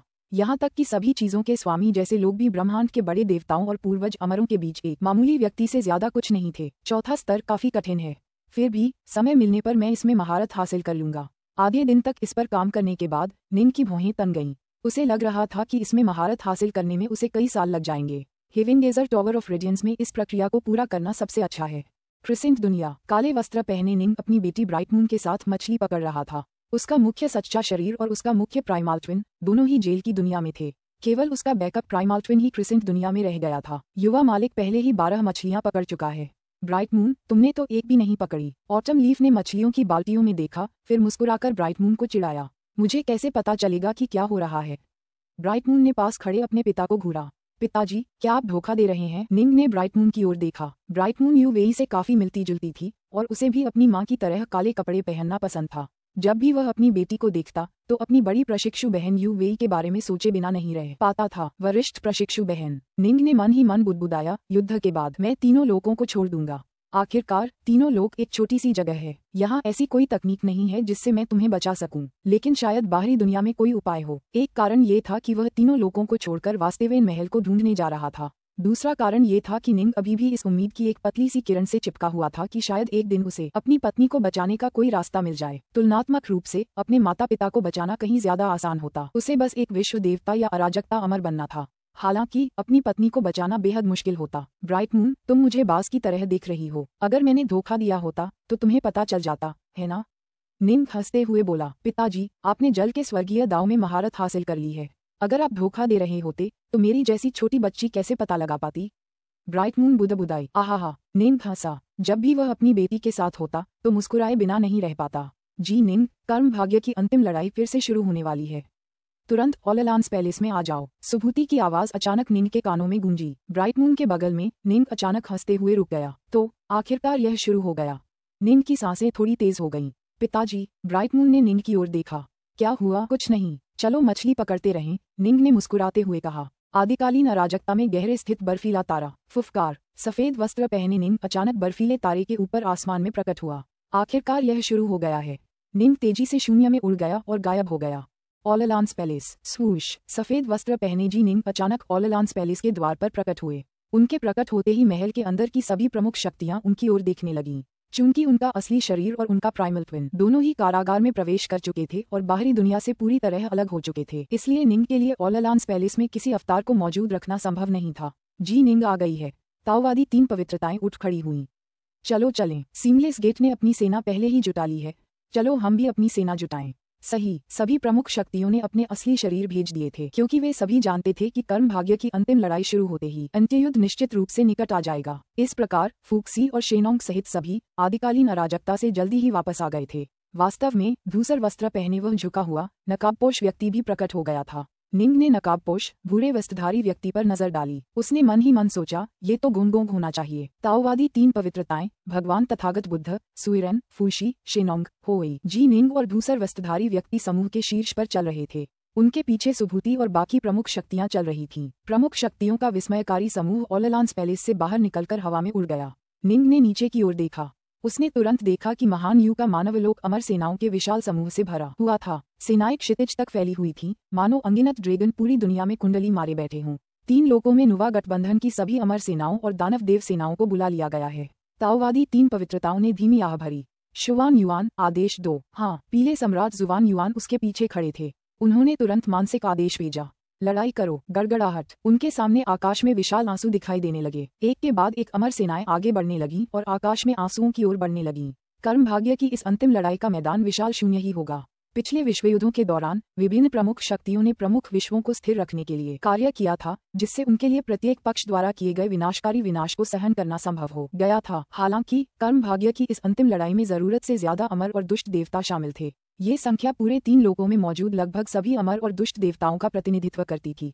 अगर वे किसी एक प्रमुख दुनिया में लड़ते तो उस प्रमुख दुनिया का तुरंत ही विनाश हो जाता। दूर स्थित सौर तारा प्रकाश से जगमगाता हुआ दिखाई दे रहा था, जो शून्य के अंधेरे को प्रकाशित कर रहा था। हालांकि शून्य अभी भी एक अंधेरी दूसर जगह बना हुआ था। ये सौर तारे से बहुत दूर था, जिससे ये काफी धुंधला लग रहा था। सीमलेस गेट की सेनाएं शून्य के दूरस्थ भागों में दिखाई देने लगी थीं, तथा एक साथ मिलकर कई विशाल संरचनाओं में तब्दील हो रही थीं, जो पूरे क्षेत्र में फैली हुई थीं।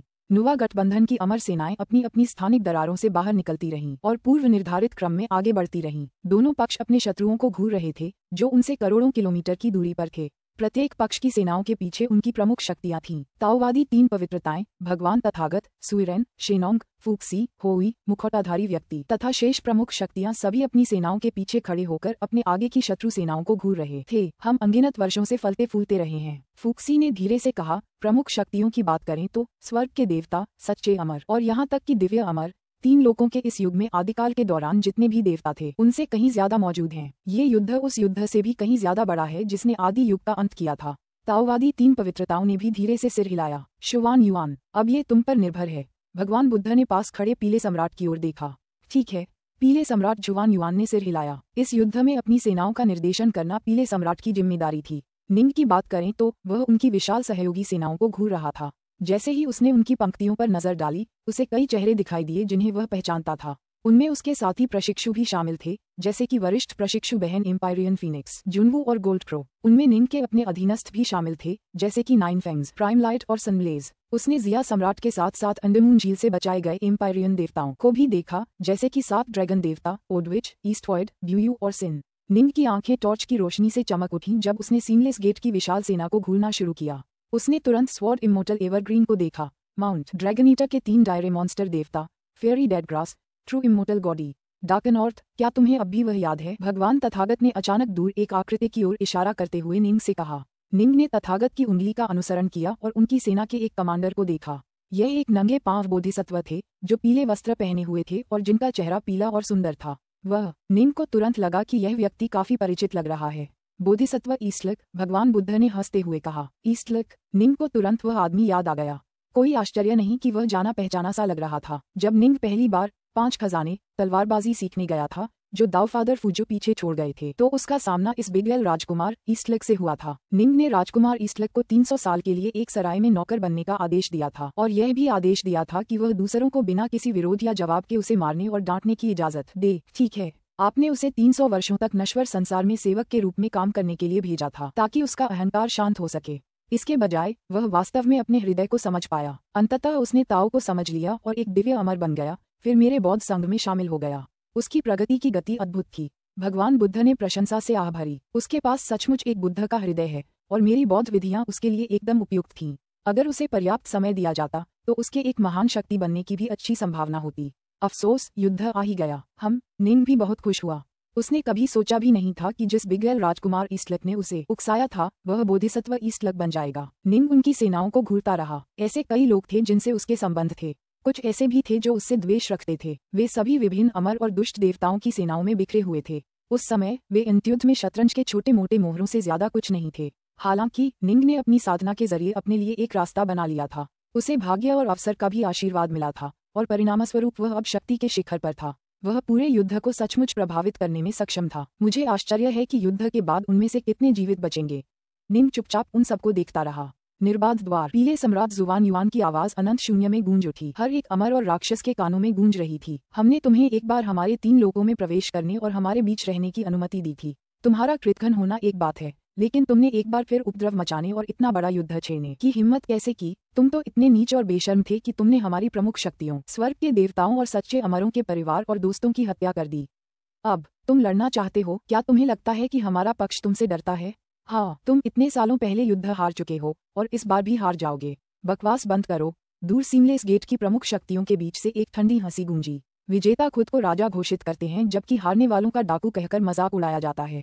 अगर हम जीत गए तो हम तीनों लोगों के स्वामी बन जाएंगे।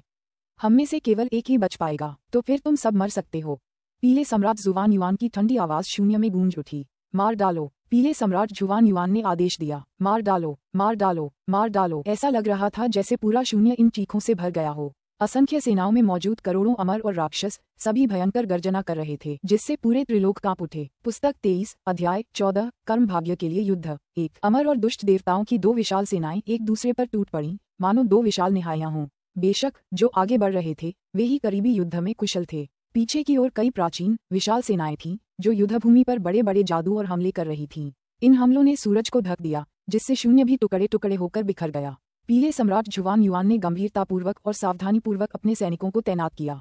भगवान तथागत बुद्ध, ताओवादी 3 पवित्रताएं, सुइरेन, शेनोंग, फूशी, जीनिंग, होई और नकाबपोश व्यक्ति सभी पीछे की पंक्तियों में खड़े होकर युद्ध पर नजर रख रहे थे और सीमलेस गेट की प्रमुख शक्तियों की गतिविधियों पर नजर रख रहे थे। वे सीमलेस गेट की प्रमुख शक्तियों को कोई भी गुप्त हमला करने से रोकने के लिए दृढ़ थे।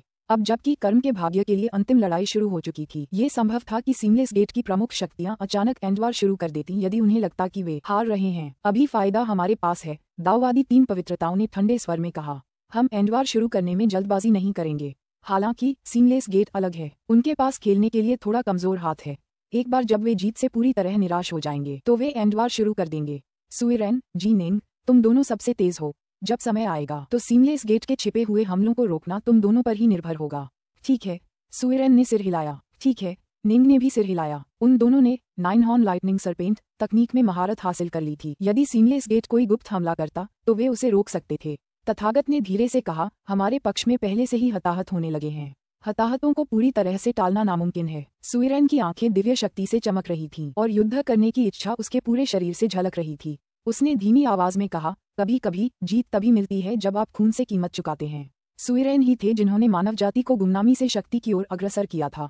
वह अच्छी तरह जानते थे कि मानव जाति को अपनी वर्तमान गौरवशाली स्थिति तक पहुंचने के लिए खून और हड्डियों की एक बड़ी कीमत चुकानी पड़ी है। निंग चुपचाप ये सब देखता रहा। वरिष्ठ प्रशिक्षु भाई स्लोपी निंग ने अचानक दूर नुवा स्वर्ग मरम्मत संरचना में एक साधारण आकृति देखी। यह उसका सबसे बड़ा शिष्य काले गोरे कॉलेज का भाई था। एक नुवा द्वारा स्वर्ग की मरम्मत की कथा नुवा की सबसे पुरानी कथाओं में से एक है और इसका उल्लेख पहले भी इस संबंध में किया गया था कि कैसे गोंगगोंग ने स्वर्ग के स्तंभों को क्षतिग्रस्त कर दिया था जिससे आकाश ढह गया था। मुझे उम्मीद नहीं थी कि वह एक शुद्ध यांग सच्चा अमर भी बन जाएगा। निंग ने मन ही मन आह भरी। अगर वह आगे नहीं बढ़ता तो शायद वह इस लड़ाई से बच सकता था। विभिन्न प्रमुख शक्तियों के कमजोर शिष्यों और परिवार के सदस्यों जैसे कि जो केवल दिव्य अमर बन गए थे को आमतौर पर इस युद्ध में भाग लेने की अनुमति नहीं थी। निंग की अपनी बेटी ब्राइट मून इसका एक उदाहरण थी और डाउफादर क्रिम्सन ब्राइट के शिष्य अडेप्ट वुडपास एक और उदाहरण थे। दोनों दिव्य अमर थे और उनके इस युद्ध में भाग लेने का कोई वास्तविक अर्थ नहीं था। चाहे कुछ भी हो, नुवा गठबंधन को अभी भी अपनी अगली पीढ़ी को बचाना था और इसलिए उसके निम्न स्तरीय प्रतिभाशाली लोगों को युद्ध में भाग लेने की आवश्यकता नहीं थी। जहां तक ऑटम लीफ या ब्लूक्लिफ शियाओयू जैसे लोगों की बात है जो दिव्य अमर भी नहीं थे, उनके लिए इसमें शामिल होने का कोई मतलब नहीं था। हालांकि जो कोई भी एम्पायरियन देवता या सच्चा अमर बन जाता था उसके लिए चीजें अलग होती थीं। स्लोपी दाववादी और बोधिसत्व ईस्टलिक दोनों ही प्रतिभाशाली थे, लेकिन उन्हें इस युद्ध में भाग लेना जरूरी था। अपवाद केवल तभी होगा जब नुवा गठबंधन का कोई अत्यंत महत्वपूर्ण सदस्य उनकी रक्षा करने पर अड़ा हो। ताओवादी तीन पवित्रताएं तथागत, सुइरेन या जी निंग जैसे कोई व्यक्ति किसी विशेष स्वर्ग देवता या सच्चे अमर की रक्षा करने पर अड़ा हो सकता है। उदाहरण के लिए, अगर निंग की बेटी सैद्धांतिक रूप से एक सच्ची अमर बन गई हो और निंग उसे किसी भी खतरे में डालने को तैयार न हो तो नुवा गठबंधन जी निंग के इस व्यक्तिगत अनुरोध को पूरा करने के लिए तैयार होगा। फिर भी बड़ी ताकतें भी शायद ही कभी ऐसा अनुरोध करेंगी। अगर करेगी भी तो ज्यादा से ज्यादा अपने परिवार के एक या दो सबसे प्रिय सदस्यों की सुरक्षा की मांग करेंगी। उदाहरण के लिए, पितामह सुभूति ने अपने एक भी शिष्य की रक्षा की मांग नहीं की। वे सभी युद्ध में गए हुए थे। पुराने जमाने के वे चकाचौंध करने वाले प्रतिभाशाली लोग इस युद्ध भूमि में शतरंज के मामूली मोहरों से ज्यादा कुछ नहीं रह गए हैं। अमर और दुष्ट देवताओं की इतनी बड़ी बाढ़ के सामने निंग अच्छी तरह समझ सकता था कि एक व्यक्ति की शक्ति और क्षमता कितनी अप्रासंगिक है। ऐसे युद्ध के सामने ज्यादातर सच्चे देवता और दैवीय पिता भी खुद को शक्तिहीन महसूस करेंगे। दोनों पक्ष विशाल संरचनाओं का उपयोग कर रहे थे और इन संरचनाओं के हमले एक साधारण सच्चे भगवान या दाऊफादर की शक्ति को पार कर गए। हमले कुलीन दाऊफादर की शक्ति के बहुत करीब थे। पहली बार जब दोनों विशाल सेनाएं आपस में भिड़ी तो लगभग 1 घंटे तक युद्ध चलता रहा। उसके बाद दोनों पक्ष पीछे हट गए। इस तरह के युद्ध में दोनों पक्षों की अमर ऊर्जा और दिव्य शक्ति का अत्यधिक उपयोग हुआ। तीनों लोकों का लगभग हर अमर और दानव देवता इस युद्ध में भाग ले रहा था, इसलिए न तो नुवा गठबंधन और न ही सीमलेस गेट उन्हें अपनी ऊर्जा पुनः पूर्ति के लिए पर्याप्त अमर गोलियां प्रदान कर सकते थे। इसलिए उनके पास बार बार युद्ध करने के अलावा कोई विकल्प नहीं था। दोनों पक्ष प्रत्येक संघर्ष में बहुत सावधानी से आगे बढ़े तथा दुश्मन के कमजोर स्थानों का पता लगाने तथा उन्हें यथासंभव नष्ट करने का पूरा प्रयास किया। युद्ध के पहले ही दिन नुवा गठबंधन ने कुल 612 एम्पायरियन देवताओं और सच्चे अमर, 32 लाख से ज्यादा दिव्य अमर और अनगिनत निम्न स्तरीय साधकों को खो दिया। सीमलेस गेट की बात करें तो उन्होंने 122 एम्पायरियन देवताओं और सच्चे अमर, 18.9 लाख से ज्यादा दिव्य अमर और अनगिनत निम्न स्तरीय साधकों को खो दिया।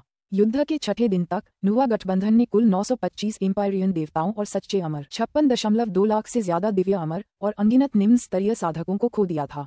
सीमलेस गेट ने कुल 531 एम्पायरियन देवताओं और सच्चे अमर, 10 लाख से ज्यादा दिव्य अमर और अनगिनत निम्न स्तरीय साधकों को खो दिया था। युद्ध के 19वें दिन तक, युद्ध के 26वें दिन तक दोनों पक्ष दुश्मन की कमजोरियों को ढूंढने की पूरी कोशिश करते रहे और हर बार वे धीरे धीरे आगे बढ़ते रहे। हताहतों की संख्या अभी भी काफी कम थी क्योंकि तीनों लोकों के लगभग सभी अमर और दानव देवता इसमें शामिल थे। युद्ध का 69वां दिन। इस दिन का युद्ध पिछले दिनों की तुलना में कहीं अधिक भयंकर था। इस दिन पिछले सभी दिनों की तुलना में अधिक एम्पायरियन देवता और सच्चे अमर मारे गए। ऐसा इसलिए था क्योंकि इस दिन सीमलेस गेट और नुवा एलायंस दोनों ने लगभग एक साथ अपनी बगबीस्ट सेनाएं प्रकट की थीं। प्रबल बगबीस्ट सेनाओं के प्रकट होने से युद्ध क्षेत्र में तुरंत अस्थिरता फैल गई, जिसके परिणामस्वरूप बड़े पैमाने पर नरसंहार हुआ। वापस जाओ, पीले सम्राट जुवान युआन ने आदेश दिया। नुवा एलायंस और सीमलेस गेट दोनों ने अपनी सेनाएं वापस बुलानी शुरू कर दी। युद्ध के मैदान का माहौल पहले से कहीं ज्यादा गंभीर था। अनगिनत अमर और दुष्ट देवताओं की आंखों में उन्मादी भाव थे। सभी साधक जानते थे कि भागने की कोई जगह नहीं है। उनके पास अपने विरोधियों की जान लेने के लिए अपनी जान जोखिम में डालने के अलावा कोई चारा नहीं था। वास्तव में उनके पास हमसे थोड़े ज्यादा बगबीस्ट हैं। फूक्सी ने भौहें चढ़ाईं। उन्होंने सर्वदेव के स्वामी की विरासत प्राप्त की। यह कोई अजीब बात नहीं है कि उन्होंने उनकी बगबीस्ट तकनीकें भी प्राप्त कर लीं। ताओवादी तीन पवित्रताओं ने ठंडे स्वर में कहा। हालांकि उनके पास हमसे थोड़े ज्यादा बगबीस्ट हैं, फिर भी हालात काबू में हैं। तलवार अमर सदाबहार। निंग ने अपना सिर हिलाया। निंग हमेशा से इस गद्दार को मारने का अवसर ढूंढने की फिराक में था। हालांकि किसी ने भी नहीं सोचा होगा कि क्या हुआ था। दोनों पक्षों द्वारा अचानक अपनी सेनाओं में बगबीस्ट शामिल करने के कारण दोनों पक्षों के बीच संतुलन पूरी तरह से बिगड़ गया था। गंभीर खतरे का सामना करते हुए स्वॉर्ड इमोर्टल एवरग्रीन ने वास्तव में अचानक एक सफलता हासिल की थी। उसने स्वर्गीय दाव में से एक पर महारत हासिल कर ली थी, जिससे एक ऐसी प्रतिध्वनि पैदा हुई जिसे हर कोई महसूस कर पा रहा था। स्वॉर्ड इमोर्टल एवरग्रीन ने तुरंत ग्रेट फिर्मामेंट इमोर्टल गोलियां निगल लीं ताकि वह ग्रेट फिर्मामेंट दाव फादर का गोल्डन इमोर्टल बन सके। सफलता हासिल करने के तुरंत बाद उसे नुवा एलायंस के उन्मत्त केंद्रित हमलों का सामना करना पड़ा। वह एक केंद्र बिंदु बन गया, जिसके परिणामस्वरूप वह लगभग तुरंत मारा गया। दाव फादर बनने के कुछ ही सेकंड बाद स्वॉर्ड इमोर्टल एवरग्रीन पर 10 से ज्यादा शक्तिशाली संरचनाओं ने हमला कर दिया था। उसकी मौके पर ही मौत हो गई थी। इस तरह के विशाल युद्ध में जो भी विशेष रूप से प्रभावशाली या आकर्षक लगता, उसके सिर पर तुरंत भारी मात्रा में केंद्रित गोलाबारी होती। केवल अधिपति स्तर की शक्ति वाला ही जीवित बच पाता, अन्य सभी लगभग निश्चित रूप से नष्ट हो जाते। इस युद्ध में बहुत से लोग मारे गए। शिनोंग ने धीरे से आह भरी। और कोई चारा नहीं है। सुइरेन ने अपने दिल में उठ रहे दर्द को दबा लिया। निंग भी दुखी महसूस कर रहा था। यह नवीनतम युद्ध कर्म भाग्य के अंतिम युद्ध में अब तक का सबसे भयंकर युद्ध था। इस युद्ध के परिणामस्वरूप नुवा गठबंधन द्वारा खोए गए एम्पायरियन देवताओं और सच्चे अमरों की कुल संख्या 8600 से भी ज्यादा हो गई थी। दिव्य अमरों के बारे में क्या? दिव्य अमरों की हताहतों की संख्या 1 करोड़ से भी ज्यादा हो गई थी। भ्रष्ट अमर और दुष्ट देवता, उन्हें बताने की तो बात ही छोड़ दीजिए। सीमलेस गेट के लिए भी हालात कुछ खास बेहतर नहीं थे। हालांकि उन्हें कई शक्तिशाली गोलेम का समर्थन प्राप्त था, फिर भी वे इस संघर्ष में कमजोर पक्ष थे। उन्होंने 6900 से ज्यादा एम्पायरियन देवताओं और सच्चे अमरों और 92 मिलियन से ज्यादा दिव्य अमरों को खो दिया था। उनके लूज इमॉर्टल हताहतों की संख्या भी अनगिनत थी। ये सरल सादे अंक अमर और दुष्ट देवताओं के बीच जीवन की एक भयानक हानि का प्रतिनिधित्व करते थे। इस लड़ाई में बहुत सारे लोग मारे गए थे, जिनमें निंग के कई अच्छे दोस्त भी शामिल थे। बूढ़े भाई ब्यूयू रफीक। निंग खुद को आह भरने से नहीं रोक सका। अंडमून झील से उसने जिन 10 से ज्यादा एम्पायरियन देवताओं को बचाया था, उनकी अभी अभी मृत्यु हो गई थी, जिनमें एम्पायरियन देवता ब्यूयू और रफीक भी शामिल थे। वह इन दोनों के खासे करीब था। और ईस्टलक। निंग ने फिर आह भरी। उस जिद्दी फिजूलखर्च राजकुमार ने अपने गुस्से पर काबू पाकर अपनी अद्भुत प्रतिभा और तेज का परिचय दिया था। बौद्ध संघ में प्रवेश के बाद उसकी शक्ति में इतनी वृद्धि हुई कि भगवान बुद्ध ने भी उसका ध्यान अपनी ओर आकर्षित किया। इस युद्ध में बोधिसत्व ईस्टलक को वास्तव में एक विशाल सेना का पूर्ण नियंत्रण दिया गया था। लेकिन अभी अभी उस तेजस्वी प्रतिभाशाली बोधिसत्व ईस्टलक की भी युद्ध में मृत्यु हो गई थी। यदि उन्हें पर्याप्त समय दिया गया होता तो ये पूरी तरह संभव था कि बौद्ध संघ को एक और बुद्ध मिल जाता। अफसोस, यही तो नियति थी। चाहे आप कितने भी प्रतिभाशाली या प्रतिभाशाली क्यों न हो, अगर आपको विकसित होने के लिए पर्याप्त समय नहीं दिया गया तो आप एक प्रमुख शक्ति नहीं बन पाएंगे। इस तरह के एक विशाल युद्ध में मरना एक लहर के समुद्र में विलीन हो जाने जैसा था। अपने पीछे कोई निशान नहीं छोड़ते हुए भगवान बुद्ध के पास भी हर एक व्यक्ति के लिए शोक मनाने का समय नहीं था। बहुत से लोग मर रहे थे और हर एक बड़ी शक्ति को अपने कई प्रिय शिष्यों को मरते हुए देखना पड़ा। आखिरकार लगभग हर स्वर्गिक देवता और सच्चे अमर ने किसी न किसी बड़ी शक्ति को अपना स्वामी बना ही लिया था।